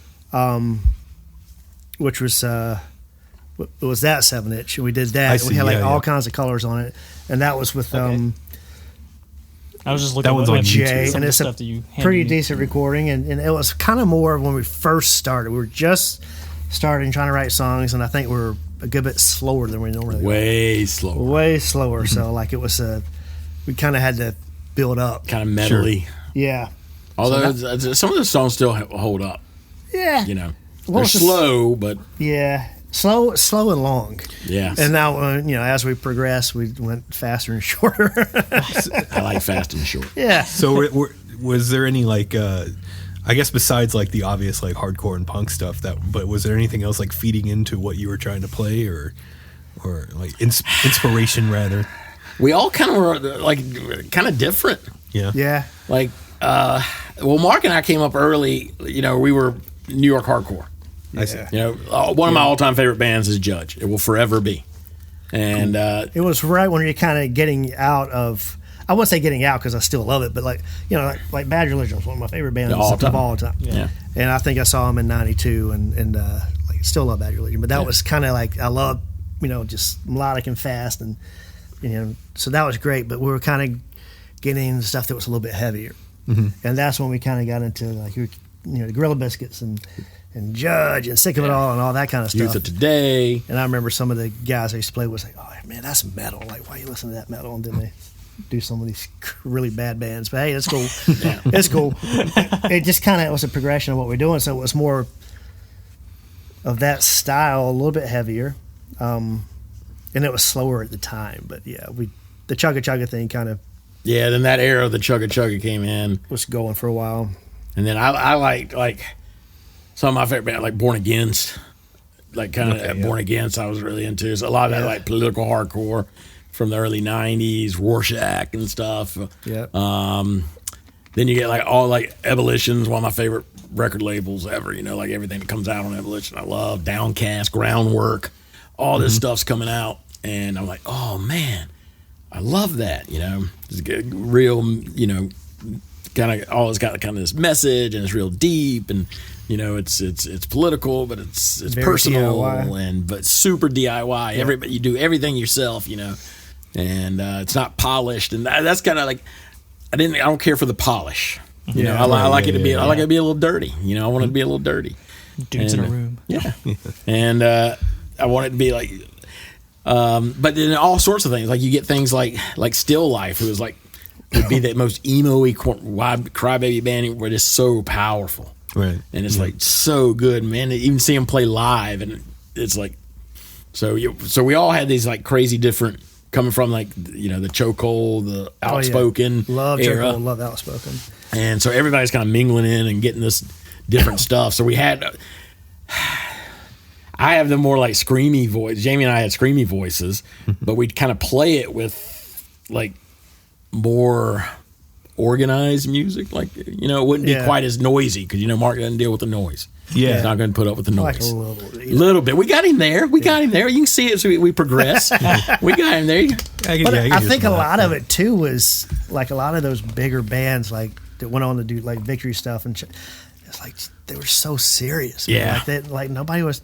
It seemed like you're trying to really have a good time and have fun, and it was getting sucked out. I like political messages and what we're listening to, but if I'm not going to enjoy what I'm doing, I'm not going to have fun, and you're going to try to go and there's going to be arguments and stuff all the time. So what's the point? Yeah. So we lucked up, even though we had some different musical tastes, that we all had that same mentality on what we wanted to do and what we wanted out of the band, and just kind of how we saw it going, and I think it worked out really well.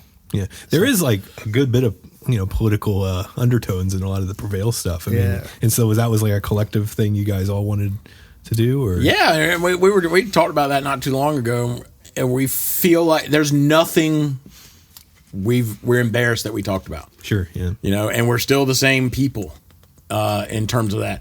Going through the lyrics and stuff, you see a lot of like personal stuff. A lot of us getting like when I typed all that stuff back up so I could make sure I knew everything. It was like, oh, you can tell this was the later part. We're getting old and we're finishing college and we got to go get real jobs. And now it's like, oh shit, what's going to happen? And then early on, it was like one of the first songs we wrote was Steel, and it was literally about a friend of mine that robbed a Young's convenience store and killed another friend of mine, blew his head off. Whoa. And that was one of the very first songs. That was real. Like we played together. We played like Little League Baseball together, and we grew up down the street and we played. And he went in and robbed the dude and took the money and then left, and then got nervous because they knew he would know him and went back in there and killed him. Jesus Christ. And so that was one of the first songs we ever wrote, and it was like, it's political, but it's also like super personal, you know. And we weren't. I mean, Tommy's real smart. I mean, Tommy's professor at Ohio State. The rest of us are kind of dumb. We don't really know a lot of stuff, so we weren't super like, we couldn't really wax philosophical on a lot of heavy end political stuff, like Downcast people. You know, they'll write things all about this heavy duty, like revolutionary stuff. I don't know about that stuff, but I can tell you a little bit about what we've experienced, and so we try to keep it tied. That was our whole goal, was to keep it tied to who we were.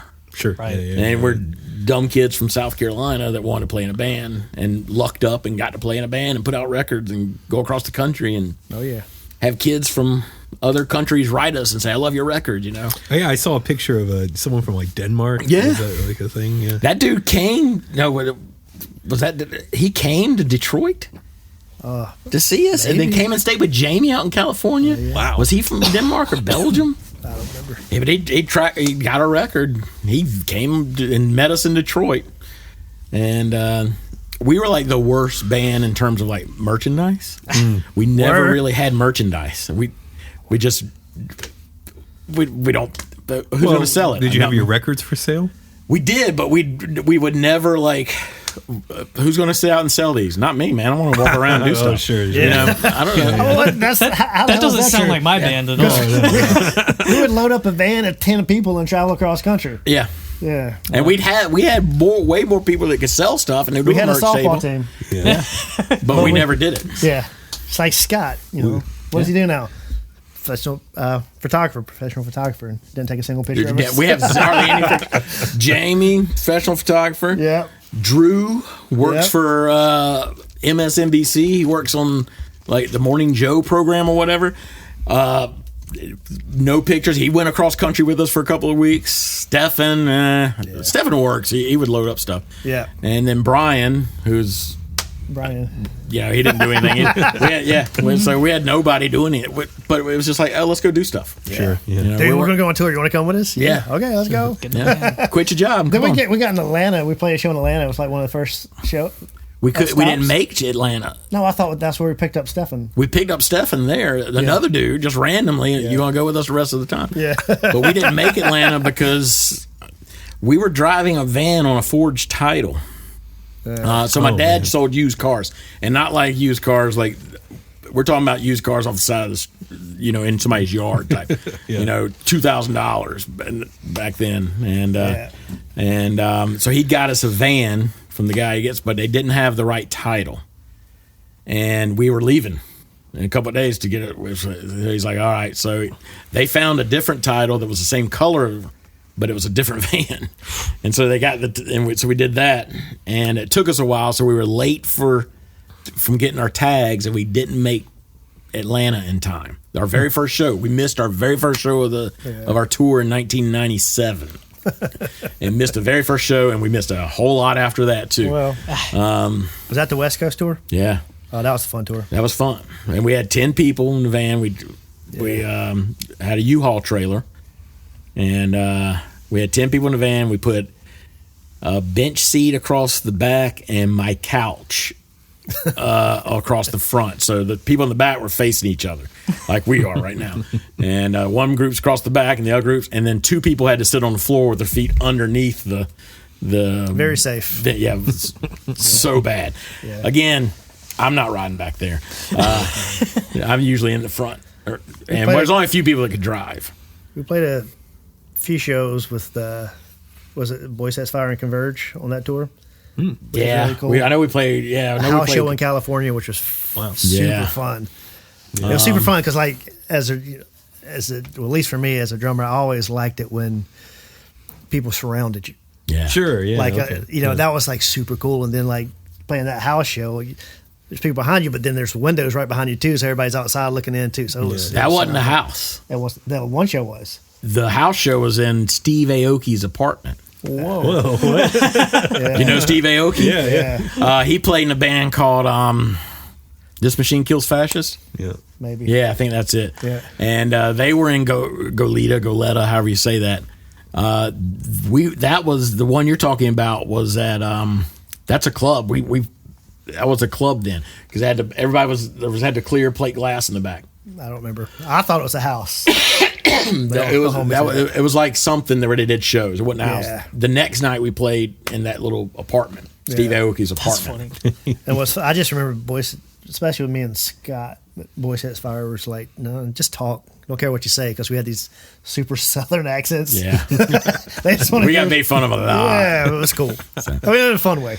Yeah, and I'll lay it on thick when I get in there. Like we talk between songs, so I'll lay it on real thick. So it sounds like there was a good bit of touring. I mean, you mentioned East Coast, West Coast, and I guess Midwest as well. I mean, how was a lot of this done? Was it still like making phone calls to people you knew? Bazooka Joe talked about getting their tour set up through like Maximum Rock and Roll ads. Was that like a thing as well? They had that Maximum Rock and Roll put out Book Your Own Fucking Life, right? And like you had contacts. It was like basically yellow pages for contacts. I mean, we would have had that. I'm not sure. Tommy booked most of it. Tommy would get like somebody would have a whole page. The internet was around then, barely, and but like email. And so somebody would have a file full of contacts in every city, and you would just try to just call and say, "Hey, can we get?" Because we would skip long stretches. We just wanted to go to California. Yeah, sure. We didn't care. We just want to go. So we played like Atlanta. We knew all those guys. Scott MC, who did the placebo comp with Reversal Man, and. Let me see the compilation. Yeah, it's Inkwell, and who's the other one? Order of Importance. Yeah, because I love Order of Importance. And I can't even think of the name of the label. What do you call this label? Let's see. What's that called? I just see Placebo. Concurrent. Yes, Concurrent. Oh, Concurrent. You know what? I should have known that. I was looking at Discogs earlier. So yeah, we had a lot of people in Atlanta. Inkwell, we played with a lot. Yeah. Reversal Man, like we played with a lot. We knew those guys a lot when they first started. Bleed from Philly or somewhere around Philly. Yeah. Love Bleed. Play with those guys. Somehow there's just random bands we would get hooked up with. Yeah. We toured with Falling Down. We turned into Day of Suffering, I think. Yeah. Steve Hart, who's going to play with our... He's going to be our second guitarist. He's going to play our second guitarist. That's sick. Plays for Sec now. Plays drums for... Mania for Conquest. Yeah. Okay. Steve's like he can play anything. Yeah. He's like an super insane talented, musician. super nice. Yeah. Good times. So yeah, we played Atlanta. And what years are we talking here for these This tours? was 97. Just West Coast was 97. Okay.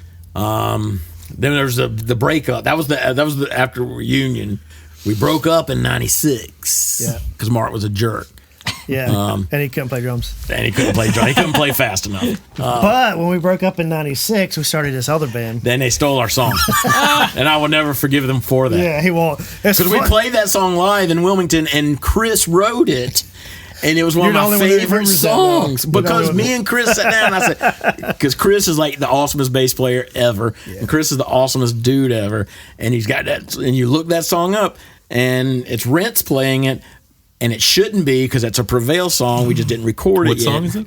I don't know what y'all called it. I don't know. But we played it live in Wilmington. Yeah.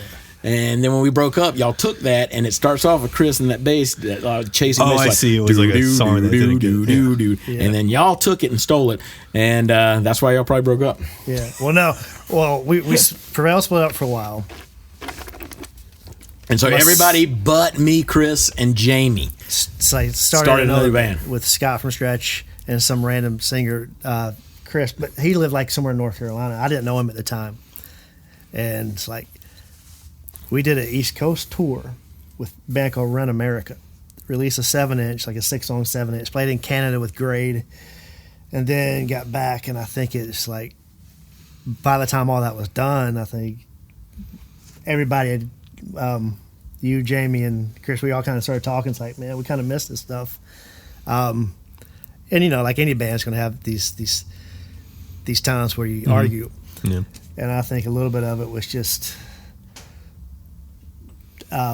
being able to talk about why everybody was aggravated. And I think we did. And I think we kind of got past a lot of that crap. And I think once we got back together, for the most part, God, it was a whole lot of fun on that second Oh run. God, it was because now Yeah. the cool thing Because about more it people then, are involved. Because the reality is Evan's like everybody's dad, right? So he's the one that got the practice place. He's the one that got the van. He's the one that did.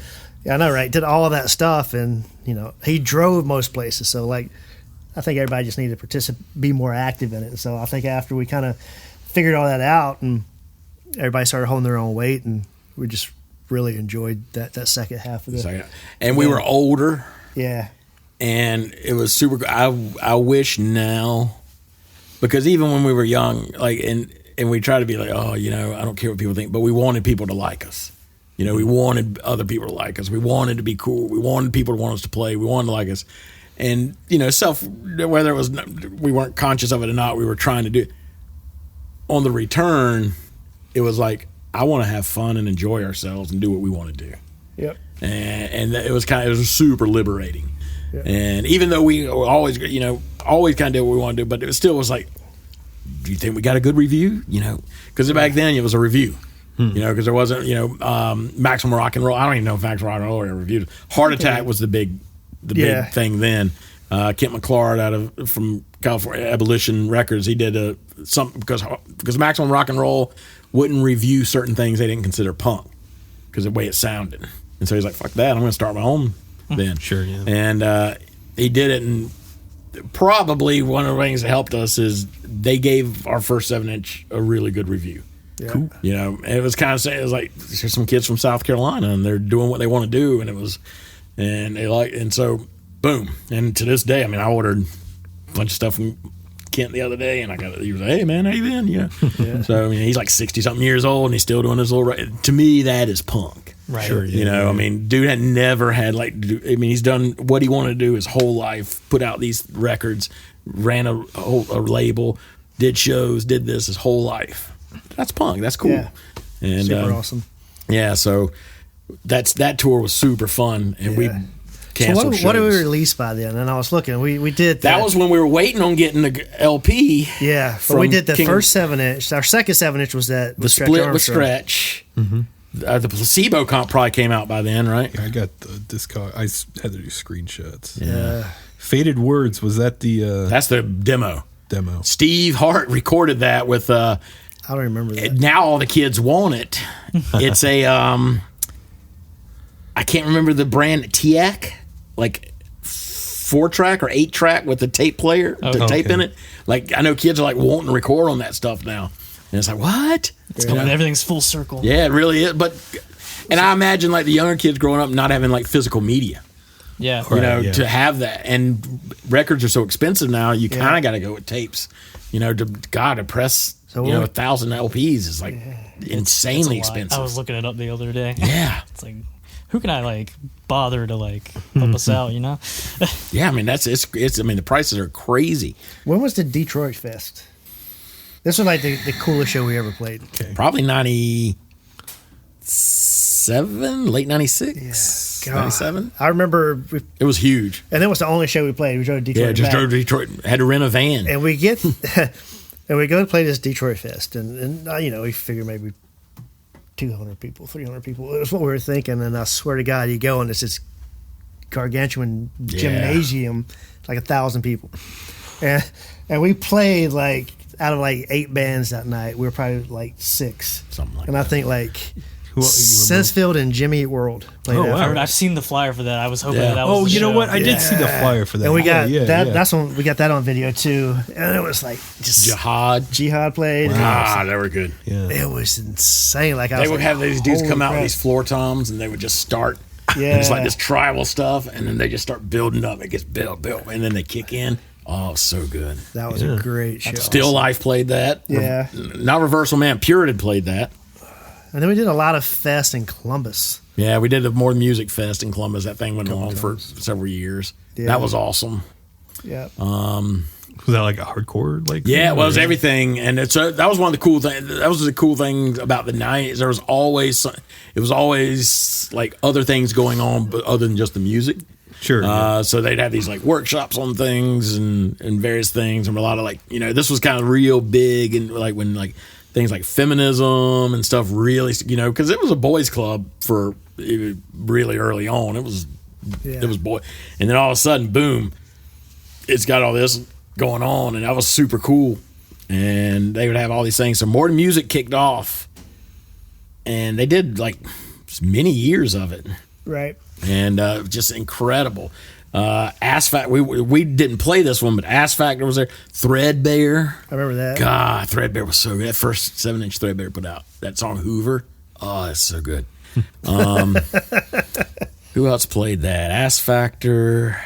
Man, I got so many pictures. I got this box Chokehold. of pictures in my house of all these bands, and I don't know who any of them are. I'm like, who the Everybody hell looks was the this? same anyway. Yeah, I don't know. These 4 guys with black shirts. Yeah. Yeah, same dumb haircut. Yeah. Same, you know, I'm trying to figure big out baggy who half of pants them because are. everybody's wearing baggy pants or baggy Yeah. shorts. I don't remember who all played that We one. went to But Niagara Falls. Niagara Play Falls. shows up in Buffalo. Buffalo. Yeah. Played Boston. Because wherever we were Chicago? sitting, we could see the Yeah. green monster. I remember that. Yeah. No, we didn't play Chicago. They went up. I thought we did. Dubuque, Iowa. I remember that because there was a big storm there. Yeah, and then that outside show was in Little Kentucky? Rock. No, Kentucky. Yeah. Little Rock, we played in a crack house. Hell yeah. We played some Hold on. So strange shows. Gotta hear about the crack we house. this show it got shut down somewhere. Yeah. It was supposed to be outside at that little park because there was those brick banks and Jamie was skating them. Yeah. And You can't take Jamie nowhere. You just like, oh, I'm just yeah, he kidding. went skate. But Well, now he's 50 years old and skates better now than God, he did he's when he was so a kid. good now. So good. Yeah. But it was those brick banks, and he's skating them. It was this little thing, and the cops came and shut down before we even got going. So we went to this, and it was whenever we were there. HBO had this series called Bangin' in Little Rock or something, and it was all about like the gangs in Little Rock doing like selling drugs and stuff. And we went to this house, and we were like, it was like a crack house. Scary. I remember Yeah, that. like crack house, metalhead house, kind of. Yes. Like everybody there was whacked out of their minds, and we're just like, you know, none of us even like we didn't even drink, Yeah. you know. And these dudes are like, I don't know what they're on, and so we go in there and play. We play with I can't remember who that band was. It was like a grind band or something that played ahead of us. I feel like they got in touch with me at some point too. Yeah, they were like they were nice, but the Yeah. kid that put it on, we went. He took us back to his house, and his house was a freaking mansion. Yeah. His dad grew up real poor, but became something huge. So nice. Dude, I've I was never like- seen a house that nice Yeah. in my life. Well, you And, guys can just, you know, you're strangers from South Carolina can just stay in our mansion. For, yeah, That's cool. yeah. So we All stayed right. in his mansion, it was Little Rock, and him and his girlfriend. I remember that, but I remember his dad had pictures with like He was young too. yeah, he wasn't was super young. Yeah. I can't remember like Dallas. We broke down. We had to cancel Dallas because we were broken down. We broke down a lot. Yeah. Sure. Our vans broke down a lot. We got in a wreck in Atlanta. Yeah. I turned in front of somebody, and I remember that. We got pictures of that. yeah, we got pictures of that somewhere. And I remember, you know, again, like when you're driving in a van, everybody, you're not seatbelts and stuff like that. There weren't van in that van at the time. And we just remember Tommy screaming. Screaming, yeah, because he was on that side. He was leaning against the door, and It we're was like, so random. Yeah. But I mean, it was just turning. It wasn't like some major crash. yeah. It was like on a little hill, and I couldn't see the guy coming, and I turned left, and he came across the top of the hill and hit us. Oh, man. And so it was my fault. I mean, but like we got there. Yeah, I think we were from Dallas all the way to California. I don't think we had anything. We couldn't find anything anywhere else. We were like, we don't care. We was ran just- into Birthright in San Francisco. Yeah. Where were they from? I forgot. Indianapolis. Yeah, we played with them in Indianapolis. Played with this band, a lot of Because we're different three shows, studies. and we're just driving around California, like downtown. We were going to the Redwoods. We were going like, well, we're going to go to Yeah. Redwoods. and we just hear with our windows down. What's up, Prevail? I was like, Yeah, it was. And didn't that dude go into being like some big I thing? don't know. We gotta. Somebody got to look. One of that the up. coolest things I think is just seeing like he's some of Fall the Out people Boy. that we played with and been involved with or and played with other bands. How Chad from Shia Lude. how their bands have gotten so big, like Sure, different bands. Yeah, Chad's in, he's in Newfound Glory now. Freaking who else? The guy from one of those guys from Birthright, I think, was Fallout Boy. Or something. What? No, that's from. Oh, maybe. Didn't he like date like Well, the drummer from Sect is the drummer from Fall Out Boy. Yeah, but no, I think this is the He plays with our bass guitar player or player. something. Oh, okay. I don't know. I feel like he like was dating like one of those like Mandy Moore type people I don't know. or something. But When I got in that other van crash, that real bad one, right around that time, I was kind of hanging out with this girl, who unfortunately is no longer with us. But we'd go stay with her in either I think Jersey or Philly, and staying with her and her roommates were Benny, who's the drummer from the Gaslight Anthem. So it's like, all right, That's cool. yeah. So it's just, to me, it's just like super rad to see Sure, people yeah, still doing yeah. this. Yeah. You know, I mean, freaking Howler Music's huge. I mean, somebody Stretch Armstrong playing, they're huge. I mean, it's like, it's rad. You know, it's not like any kind of jealousy thing. It's just like, that's Happy it's cool to see. Oh, yeah, that. it's I'm kinda super like, it's cool to excited. see that. Yeah. Yeah. So, I mean, this was the whole the band reuniting, Yeah. and you guys put out 2 more records. The was a self-titled one, and then the Curtain Call. The Curtain Call is just the discography of everything we'd Just already Curtain Call, recorded. Okay. Yeah. So yeah, we did the LP through King of the Monsters. That was when we went on tour. So that would have been 97. Yeah. Yeah. And then the last thing we did was that 7-inch. That Michael Woods ended up doing a cassette version of. Yeah, Michael Wood did the cassette version. That was the last thing we'd recorded. Yeah. And then that was like 98. So like Jamie had gone to California. I think Tommy was in Boston at grad school in Boston. Chris went out to work fire crew. No, that wasn't in yet. Chris was in. I don't know. Yeah. Something. But it wasn't like any kind of like bad breakup. It was just everybody. Yeah, just it was kind of just life happened. Yeah, I see.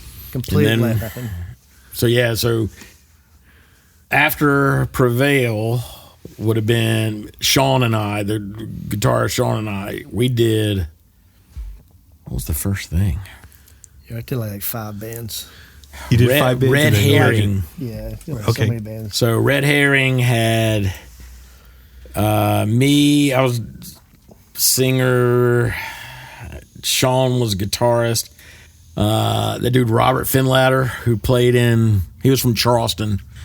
God, what did he play in? Bunch of stuff. Got me on that one. Frank Whiteside, who's passed away now. He played bass. He could play anything. Cool name. Yeah. They played. They were Murder. No, were they Murder Weapon? No, they weren't Murder Weapon. I can't remember everything they played in, but they were a little younger. Murder Weapon had 2 drummers. Yeah, That was fun that to was watch. wild. No, that's For a odd. Yeah, band, DIY band. that's You're playing it like a. interesting. Yeah. I Imagine wish I that had in a video of hallway. that. Anyone, We had, anyone who can backline 2 drum sets? We had for a little while Kelly Anderson from North Myrtle Beach. So she was like in high school. So we're like grown men by this point. And Sean just somehow knew Kelly Anderson, who went on to play in this band called Those Darlings, which are big. I mean, they were huge. They were big in like the alt country thing. You look them up. I mean, they were big. Kelly is now a professor of finance at University of Tennessee, Knoxville. I had her speak. I teach high school. I had her speak to one of my classes.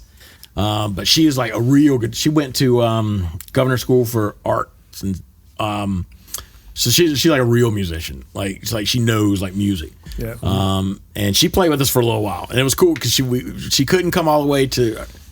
If I remember correctly, we were still practicing in Scranton. My dad had like a little country store. It was closed on Sundays, and we were just practicing there. It was big brick walls. Nobody was around anyway. She couldn't drive always. She couldn't like leave Horry County, so like she would drive, and we'd have to go pick her up from just on this like the other side of Horry County line, and then drive her to practice because she was like 17, 16. And she played a couple of shows with us. We played Athens with her. I know that. That's the only pictures we have with her in there. Yeah. But she's like a real. I mean, Those Darlings was huge. They had a Kia commercial. They had a song in a Kia commercial. Had like full blown videos. You know, they were They were huge. What else did we do? Snow and Summer was kind of a joke band, and then it got kind of big. Not big, but like it was cool. And then Sean kind of was like, we got in an argument. Because I'm DIY punk rock kid, you know. Yeah. I talk between myself. Here's what my song's about. And, you know, I'll say things. I'll make people angry and stuff. And I know Sean and I had a little split there. And Sean and I were like super good friends. And he was like, I just want to play music. I was like, yeah, I want to do something like I want to play music, but I want to do other things too. And then that's when we started Homeland Security. So that's when we took Chris, our bassist. We put in. We don't have, like guitarists are hard to find that we can deal with. Sure. That would want to be with us, you know. So we said, well, why do we need a guitarist? I'll play drums. We'll put Chris on bass. We'll give him a clean amp and a dirty amp, and nobody will know the difference. And we'll let Scott Smallin scream, and we'll play some noise. Mark loves it. And so we started Homeland Security, and we played up. We toured Canada. It was just like there was kids who were like, "Oh, I had no idea that you guys didn't even have a guitar player because Chris is so cool, like just kills it." And the songs are like 20 seconds, 30 seconds, and then that's what One Last Hurrah became the band we're doing now. It's essentially the same band, but now my kid's part of the singers too, and because Chris lives in Athens now. I remember when we booked y'all for that show in February, and I was like, "This kid's in one of the bands." Yeah. Because I was running door, and I was like, "Who's kid?" And then like 10 minutes later, he's up there yelling on stage, like, "Holy shit!" Yeah, man, how cool is that? I got to play with my kid. That's badass. You know, and he writes the song, he writes the lyrics and stuff, and it's like so cool. And that is awesome. he was 11 at the time, 12 now, and he gets, you know, he's not super into it, but he likes writing the songs and stuff. Yeah. And you know, it was cool to be, so we do that, and It's crazy to think that everybody in the band has kids. everybody does. Everybody. Well, yeah. Everybody. Jamie's kid, like Chloe's first year of college. None of us have kids, thank God. Yeah. That'd be a Scott's horrible idea. kid's 30. Yeah. Scott's got a 30-year-old. So, Last Hurrah is the main thing right now, pretty much. Yeah, we just like we're like, can we do it? And I'll tell you what, I can't remember who was doing them. Maybe it was you. I don't know. Somehow, like I caught wind because like there's not flyers or anything anymore, and I'm not hip. We're trying. You know? Yeah, I'm not hip to like all the other stuff. So you know, you got to kind of be in the know. And somehow, somewhere or another, Scott or something told me, "Hey, there's this show. There's like this." And Jamie had known it. He'd seen some skate kids out there. He's like, "There's a lot of kids that are in that '90s hardcore stuff now."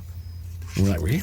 And then Scott said, "Hey, there's this show, and I think it was like at a weightlifting place." Yeah, Next Level the Fitness. gym? Yeah. And they're Corrupt Faith now. Yeah, but whatever Circuit. they were then, I can't remember what they were then. Circuit.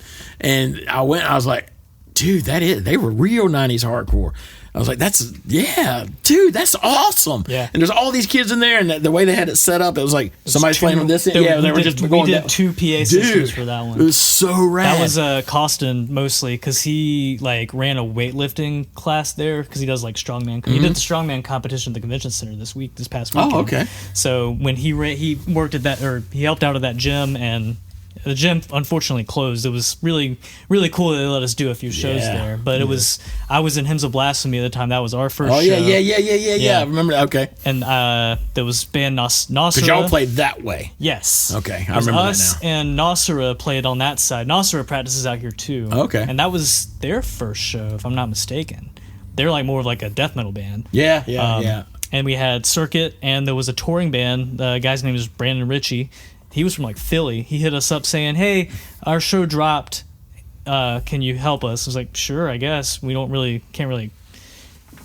can't promise you anything. And it ended up being, I think, 240 people paid. Yeah, it was huge. There was tons of kids. None of us expected that. And there was another band, Merciful Release. They were a band from Fayetteville. Okay. Fayetteville works its way back in. They were sick. I don't know. They were like in high school or something. I think really they're all doing other stuff now, I think. But yeah, that show. That's what kicked it in. It was like somehow or another we ended up and got that, and we're like, I'll go out. I'm like, dude, I'm way older than everybody here. And like, I was like, all right, we're gonna see what happens. And I was like, holy crap, that's a real. That was what, because it wasn't a bar. Yeah. It was everybody's playing on the floor. It's what I like. I don't want a light show. I want just for people to give it to me. No, I get it. And then we ended up, and I was told. I don't mind being at a bar now, though. I like to have a seat now. Yeah, right. exactly. So that place, Brick the other House, place. Brick House. I love What's the Sedona. place? Y'all played at Arcadia. Yeah, Arcadia Studios. yeah. There's no seats there. There's Fresh Brewed. The coffee shop. Yeah, Fresh Brewed. yeah. There's seats there. There's seats there. I could sit. I went to Bedlam Hour there. Bedlam Hour was there, and I saw like a couple other people play there. I think I saw y'all play there, right? Did y'all play there with? We didn't play the Bedlam Hour show, but y'all played somebody there. We I've played. never seen it. We seen played it. Fresh Brewed a couple months ago. We usually play there once a year. Okay. We can usually. It's usually somewhere or another. That's where it popped up, but. That's what really got it. I was like, they sure doing it. Yeah. The kids are doing it, man. And so I was like, hey, Chris, because all our kids are like old enough now to like, they don't want to hang out with you all the time. You know, they're not little baby. You know, when everybody had little babies, like you're done. You can't really do as much.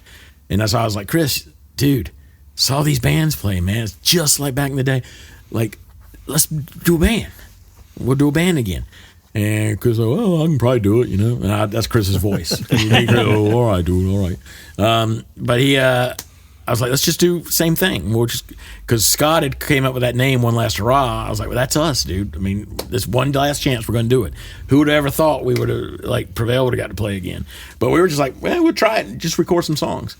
And then we got like, Troy and them from Useful Fiction. It was whose birthday? It was Garrett's birthday from Premonition. Like we posted a video of it, and they reached out. The guys from Columbia reached out and said, "We're doing a big birthday party for Garrett from Premonition at the Art Bar. I think maybe in Columbia. Sounds right. Yeah, and That's a cool he's spot. like, "You guys want to play?" And we're like, "Dude, yeah, but we're 30 seconds of noise, some talking, and 30 more seconds of noise." And they were like, because they play like good stuff, you know, because David Cease's band and Johnny Ray's band, you got to look them up on Bandcamp. It's skate rock. Brozerker. That's it. I think I've seen them on like Instagram. Yeah, Brozerker, man. I mean, that's That's a good name. It's a great name. And they played, and you know, we did it. And we're like, dude, let's play again. And then we ended up playing the studio place. Yeah, that was also with Circuit at that time. Yeah, we got to play with them. And it was Michael Wood's band. We got to play with Scrape. Bazooka Joe And- because I was like, I got to play with Bazooka Joe and Bedlam Hour. That's a funny story because until that show, I had never seen Bazooka Joe.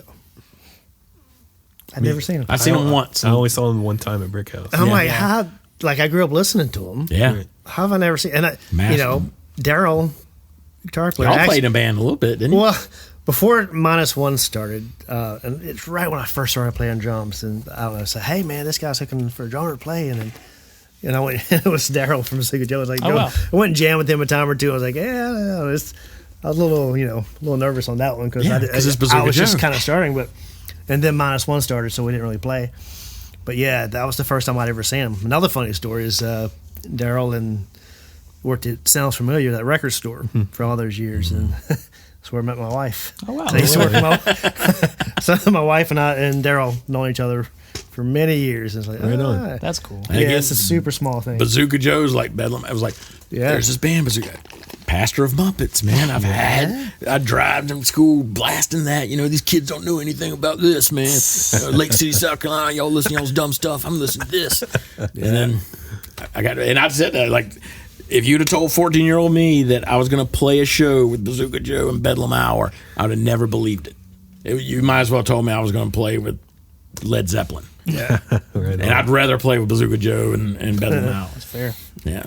So, But it's just cool how things, the older you get, what you get, just seeing things kind of come back and like seeing you guys do shows now. It's like, which is insane. And you don't know, I can't go to all of them. And Sure, I just can't do it. But dude, it's so rad to see. And I feel like one of the things that I think the kids are missing is that just getting out and being able to do things on your own. Yeah. And I think, coming out of COVID too, and everybody kind of like, because my kid was in 2nd grade in COVID, so he kind of got shut down for that little bit. And he was just, now he's starting to spread his wings a little bit more. And to see y'all doing that, and it was like, that was you. You have no idea how fucking awesome that was. when I went out there. I was to everybody texting, dude, this is so rad. This is so rad. Yeah. That's so cool. So I mean, and that's that was us every weekend. We drive to every show we could get to. Yeah, I mean, luckily I had parents who didn't really care. Because, we were pretty dependable kids. Right. And, we would drive 2 hours to a show on a school night. Mm-hmm. I couldn't go to Judge on a school night because that was out in Augusta. That was a pretty long ride. You didn't go to Fugazi either. But I didn't go to Fugazi. I couldn't get. That was a Thursday night. I just remember being in high school and hearing about it, and some guy at the school who was here, the school Satan worshiper. Yeah. Everybody called him that. I didn't really know him. I never talked to him. He come up to me. He's like, "Hey man, if you can tell me how to get to this place, I'll drive." And I'm like, well, hell yeah. Go see Fugazi with like 100 people there. Yeah. And then 2 years later, we're playing decent. We played with Fugazi. Oh, in Indianapolis. That's right. Oh, wow. Cool. We're on the flyer with them. They played the night before. Oh, I see. All right. Yeah, but we're on the same flyer. thing. It was like a 2-day fest in Indianapolis. We played with the Get Up Kids. There you go. Yeah. There you go. We were right under them because they played the In a big newspaper. venue. And they were in the newspaper article with the Get Up Kids. It's like the bands that like play like the big fest in Florida. It's like they were like way the bottom. It's like, we opened for Jawbreaker. Yeah. We played fest. Yep. So Prevail's back in session pretty much, right? We're gonna give it a shot. Yeah, it's crazy because I think I started like that Instagram page a little while ago. I don't know how long ago it was. Prevail Hardcore, and just to try to get all of us to grab some of the photos that we had, Sure, and kind of have a place to put it. So maybe we'll get like 100 people to follow us and share pictures or stories with us. Would be really cool. And so we did that. And everybody kind of just sends me stuff, and I don't know why I do it because I have the worst memory of anything. the when it comes to your shows, like I'll post a picture, I was like, I don't know where it was, who the hell we played with, but I'm gonna post a picture anyway because I have a few pictures left. But we started doing that, and I think the first thing that happened was was Michael Woods asking us to do a cassette release. Maybe that was in the middle. I don't know. in the middle. It was in the middle. We had we'd been going a little bit there. God, what was the first thing? We had 2 labels reach out to us and ask, say, "Hey, would you guys be interested in doing a vinyl discography?" And one of them was King of the Monsters, who we did our LP release with, and he was talking to Tommy, because Tommy was also in Hassan Asaba, which is the guy from Puritan and some other people. Actually, was a drummer for Madball. Oh yeah, that's right. It's a drummer, yeah. So he's out there, and he was talking to him, and Immigrant Son was asking us to do it, which is super nice guy. So hopefully we can make that work out. But they wanted to do a double vinyl release of everything that we've ever done, and we just started talking. It's like, because Evan and I always talk, say, "Hey man, we should just record a 7-inch and not tell anybody and just release it and boom." But that's so hard to get. You're so spread out. It's extremely hard to get that to work. And we're not, technically where we can kind of just video call each other and do these practices. And and everybody with these jobs and kids, it's really, really difficult. But we're like, okay, so if we release a vinyl release of everything, we should at least try to record maybe 2 new songs, just to have something new, something different on there. So that was our goal. And then we got together and did one practice up, and we met kind of a halfway point in Columbia and practiced it and run it out in New Brooklyn for a little bit just to see if we still could dust off the cobwebs and do it. And it was fun. It was we had a good time with it. Jammed a few songs and wrote a new song, which was great.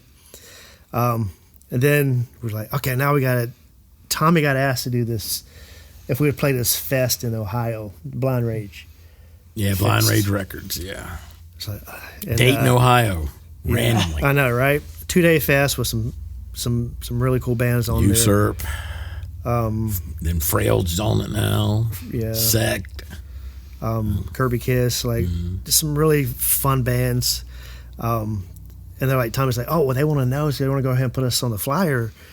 And next thing I know, they've already released a flyer with their name on it. I was like, I guess we're trying to play it. Wow. So it's like, okay, so we gotta practice. We gotta be able to get together and do it. It's, So I touched base with Chuck and Chuck Walker and Brian McKenzie to try to find a place to practice. And then your name came up, and so I started messaging you, and I mean, like, you guys were so kind and so nice to offer us to Yeah. play That's- here, that's man. I was insane, like, dude. man, Thank you that's so so much. fucking cool. Gotta, you I know. guys are legends to us too. So, Well, we appreciate it. But it's gotta just None of this would have Steps. happened if y'all would have been putting on Yeah. shows and we would have, like, well, this is the spot. Hope it's no, this is super awesome. So, Yeah.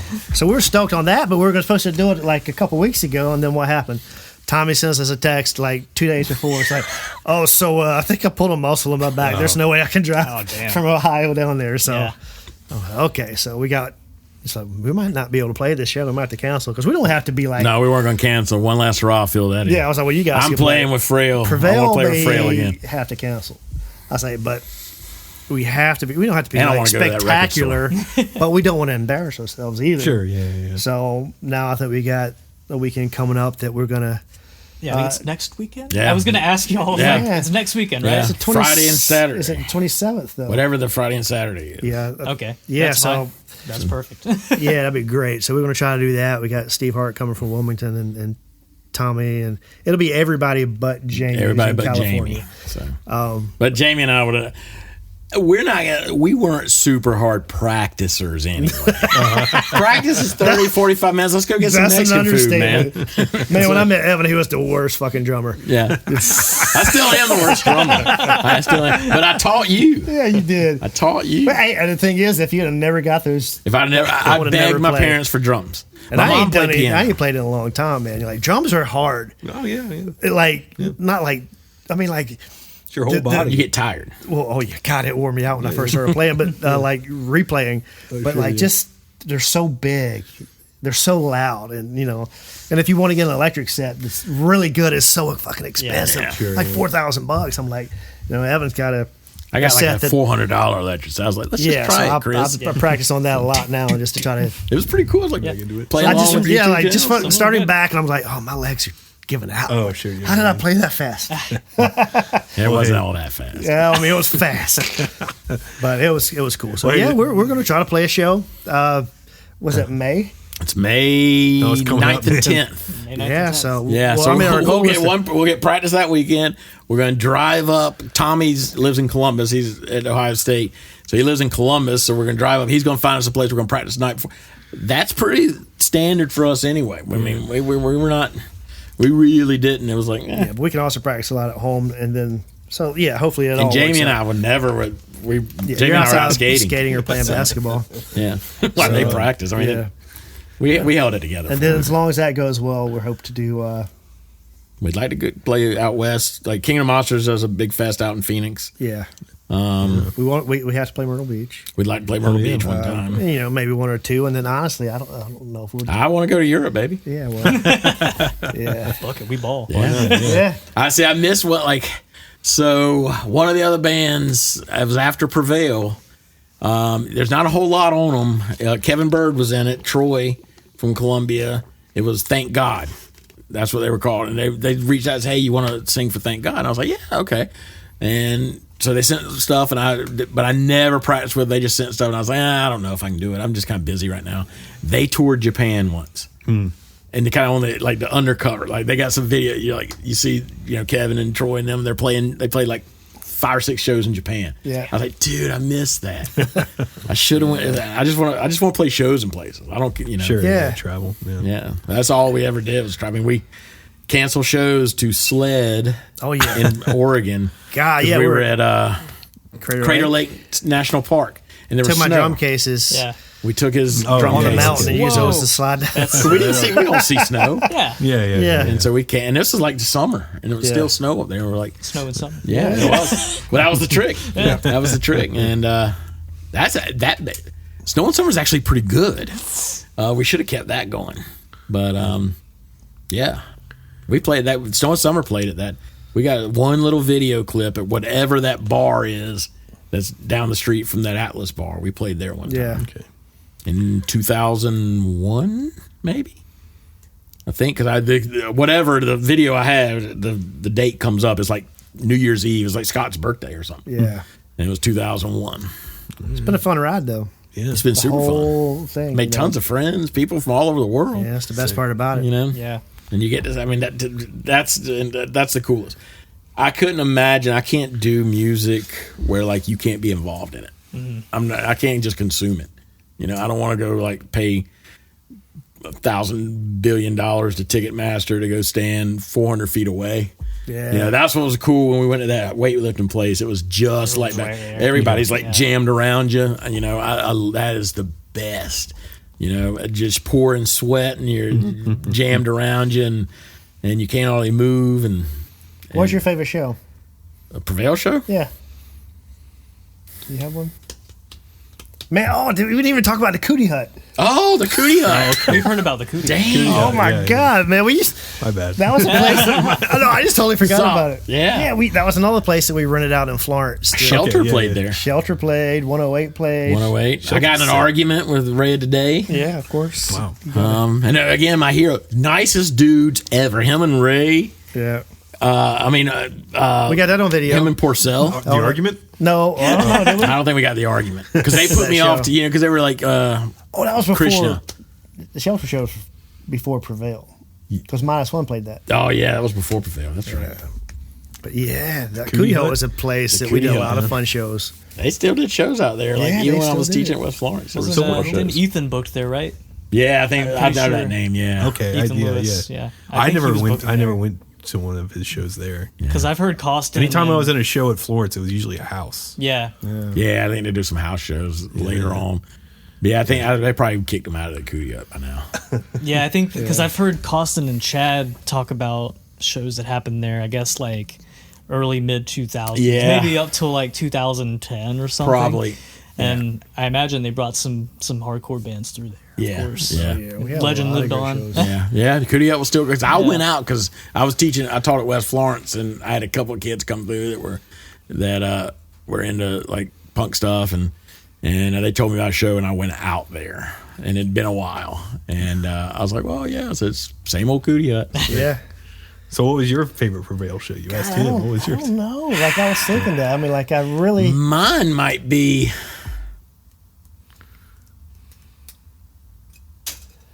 The show I thought we were the best is that thing in Florida. Remember going to Florida? Yeah, we did a lot of stuff in Florida. Was it on the half pipe? No. It was like we went canoeing in some lake there. I remember that. Yeah. That- we got a little video. The video sounds horrible, Yeah.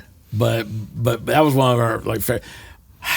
One of my favorites that was the funniest was in Indianapolis when Three Studies got in a fight with Birthright or something. Remember Stolcis? Yeah, tried to steal your cymbals. That was the first night of tour, right? I can't remember. Oh man, I think it was the first night we were getting ready to go on tour and we played a show, or second night or something like that, and we played in this band called Solstice. Played with us, and we were loading the van and couldn't find my bag of cymbals. And I was like, Jeez. and Evan was like hunting them down. It's like, check your van, and they had my cymbals in their van. I was like, I just want Oh man, sorry. No, you aren't. Yeah. No, you aren't. Yeah. But we stole Jamie's Hate Breed's sleeping Hello. bag. yeah, Hey, we, Breed. Sleeping bag. What? we're out in Connecticut and we needed a place to stay. We stayed with him. so it was Hate Breed's sleeping. It's the Yeah. singer, the singer Yeah. from Hatebreed. We stayed Okay. at his house. He's like, yeah, you guys come stay at my house. They had an above ground pool. We swam in yeah, that. and everybody went swimming in his pool. It was super nice, man. It You know, was like, super cold, even like in the summer. I didn't Remember that. swim. I don't swim in fucking cold weather. I'm from the South. I don't do that shit. But somehow we ended up with a sleeping bag. It was a story. Columbia had So a it lot. wasn't like a Hate Breed branded sleeping No, bag. No, I was gonna say, I wanna that was order probably a little early for them. I'm sure they probably have some now. But, Yeah. Kiss Well, I mean, that was baskets. just how the scene was. You mean, you could call people up and they'll Yeah. give you places to stay or try to help you out. So I, mean, Sure. I thought that was really, really cool. Yeah. They let us stay there. we toured. We toured. We did those couple of dates with Mandela Strike Force. Yeah, We played King's Head Inn. which went on to become what, Ink and Dagger? Yeah, they went on to Okay. become Eek and Dagger because that was Sean. Yeah. What's his name? McCabe? Is that right? That Detroit Fest was fantastic. Detroit was super Right. fun. Some of those Columbia shows were fantastic. Most of the ones I got to 27, video- anything with 2758 was Yeah. fun because it was like everybody's jammed in. You know that makes it 1,000 times better when everybody's jammed in on you.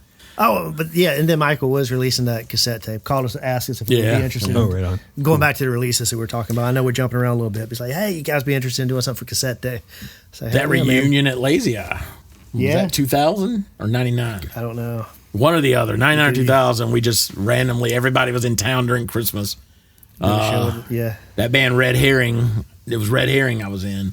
Yeah. That we were playing at Lazy Eye, and Prevail played that. I don't think we played Prevail played a ton of Myrtle Beach shows. We did not. There wasn't a lot going on in Myrtle Beach then. It was weird, and then the vibe was changing.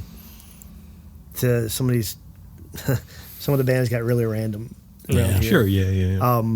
So it was just kind of a change. So it was more upstate. I think we ended up going with, but yeah. So Well, hey, do you think I missed anything? Is there anything you wanted? Jeez, No? that went way longer than I was expecting. You Yeah. remembered more than I thought you did. You did a good job. Right on. yeah. I don't know. I used to have There's this. probably a ton of. I'm sure there's a ton of things we left out. Yeah. But man, like the cool thing is like you guys start out. I'm telling you, like you have no idea just showing up at that show how good it made an old man feel. And I was like, this is insane. The kids are still doing it, and everybody's taking it a different way, and that's awesome. The cool thing about it. The thing I love seeing about it now is how different it is. It's still all the same, kind of. Everybody's kind of, but it's so different. And just seeing everybody take it and make it their own, and that's what's so rad. And everybody's just got something they're taking on. And you see the other cool thing is it's not just like a boys club, and it's not just there's people from all walks of life that are doing it. And you're seeing so many cool things. You get so many different perspectives, and it went through a time with us. I felt like it got kind of all the same, and then now you get to see it's like everybody's doing a little bit something different, and you don't want everybody to be the same. Like what was the band from Boston? You look the same and act the same. It won't be long before you are the same. There's nothing new, and you're to blame. What's that song? Was that from the Boston? The Freeze, The Freeze, Boston, yeah. Boston. Yeah, see, look at that. Yeah, I had no idea. Boston, not L.A. Yeah, I remember that. I remember that. Yeah. That's good. Like, I guess everybody feels that way at one time. They feel like everybody's thing comes. You get old, and not my day, but I think it's cool, and I love seeing what the kids are doing, and the fact that it's like. It turns over so fast. Yeah. Now, like you nothing like. Well, it's easy to get burned out on stuff, like Sure. because you play drums 15, 17, 18 years, and you need a break. You take a break and you kind of stop going to shows, and then start get married, start raising kids, and then you see like all the changes and how it continues to come back around, and it's just a lot of fun to watch. Yeah. It's just like, man, the kids are going to be all right. The kids are all right, man. I tell you. My kids don't have anything to do with punk rock, but hey, whatever. But they're punking their own way. Yeah, They're they'll get there. punk ain't a sound. It ain't a look, man. It's how you think. Yeah. Do things on your own. Do it the way you want to do it. You get one life, man. Yeah. Do what you want to do. Absolutely. Yeah. Well, hey, thanks you guys. Man, so thank much for y'all hanging out so and doing much this. for Yeah. everything, for letting us absolutely. be able to come in here and practice, having us on here, and, Sure, and doing those shows, and like getting like an old man psyched about it. Right on. And, like it's still there. Yeah, Absolutely. Looking forward to all the new stuff I hope so. Yeah. and some Hopefully. shows and. Hopefully, we can get something going for y'all when the time is right. Yeah, Yeah, man. I'm always down. You got to get him out the house. He's the hard one to get out of the house. Hey, I feel that. Man. I don't like them. He's got to watch his I'm a shows. fellow and- hermit. But he's been like that since he was like 17 years old. I just want to go home and drink a cup of coffee. All right. Watch his Relax on my shows, couch. you know. Gotta That's watch the good. shows. So where can I like direct people to like if maybe they're not familiar with Prevail or they were and they they want to keep up with what you guys are doing now and How do they find Instagram page? Yeah. Instagram page. So, Just Prevail Hardcore. yeah. So, jump on there. We'll try to post old pictures. We're running out. I know I'm running out of old pictures, so Gotta hopefully, play some more shows. Yo, so you I know, we gotta get some new pictures. that's pictures. why I'm so excited about making Ohio work, just to have like some new pictures. Well, nobody will take pictures. We'll forget. Scott ain't coming if He's coming though. He said he's coming, and he'll have his camera because he's got to work up there. He's Yeah, going up we'll early to figure work. something out. But but that's probably about the only place I can tell you to go right And now. you guys have the new foundation and the self-titled on streaming services. And yeah, stuff, that's right. Yeah. Well, Bandcamp has everything for free. Bandcamp has okay. Prevail Bandcamp has everything for free. And Michael was also when after he did that cassette, I say hey man, so you gonna put that on Spotify for me? So he was as generous as he can be. He's always been a supporter of the scene, and he put our Dude, first and 7 how inch and then good the was LP out. that metal band that played. Scrape. Great. Yeah. Yeah. That's probably Michael Wood's best band ever. Dude, that was insanely good. Yep. That was so good. Man, they were good. And these, so we could get some shows. Well, One Last Rock shows up there. Where is he? Durham, I think, somewhere like that. Raleigh or Chapel Hill. Yeah, something like up there, Yeah. right? He said he'd get some shows up there. Yep. Right I think on. they just opened for like I Hate God or something. Yeah, wow. It was good. I mean, it was like, I was like, dang, that's like, that's that level, though. It's like something different. Yeah. Yep. It's super good. All right. Well, thank you guys again. Appreciate it. Yeah, Again. thank you so Absolutely. much. Yeah. Thank you, guys. Hey, man, you like shows? There's a lot of shows that go on at Myrtle Beach. Yes. But there's nothing like a Myrtle Beach show. You're absolutely right. So you got to go to at Myrtle Beach shows to keep up with the world of Myrtle Beach of shows. Myrtle Beach shows. And we have the links you can go find if you want to start a band. You can find people that also want to start a band. There's the spreadsheet. The spreadsheet. It's still growing, I think. There's probably close to 100 people on there. Yeah. And I know that there's not 100 bands. There's definitely not 100 bands. So there's at least like 5, which is really good. I'm going to go started find from me the a spreadsheet. drummer. Well, there, Play go on fast. there. Go on there. So- Go on the spreadsheet. Yeah, go on the spreadsheet. So there you go. At Myrtle Beach shows. And if you want to keep up with the world of Windley, all the Windley crap, you got to go to at Windley_band on all the socials. Keep up with that world of Windley and Spotify, Apple Music, whatever. yeah, whatever. And because we got music too. We I got music guess. if you But wanna this listen is to this is it. more fun than the music Yeah. sometimes. So all right, let's get out of here. It's starting to get pretty warm. Getting warm. So, all right, see Have ya. been warm. Good night.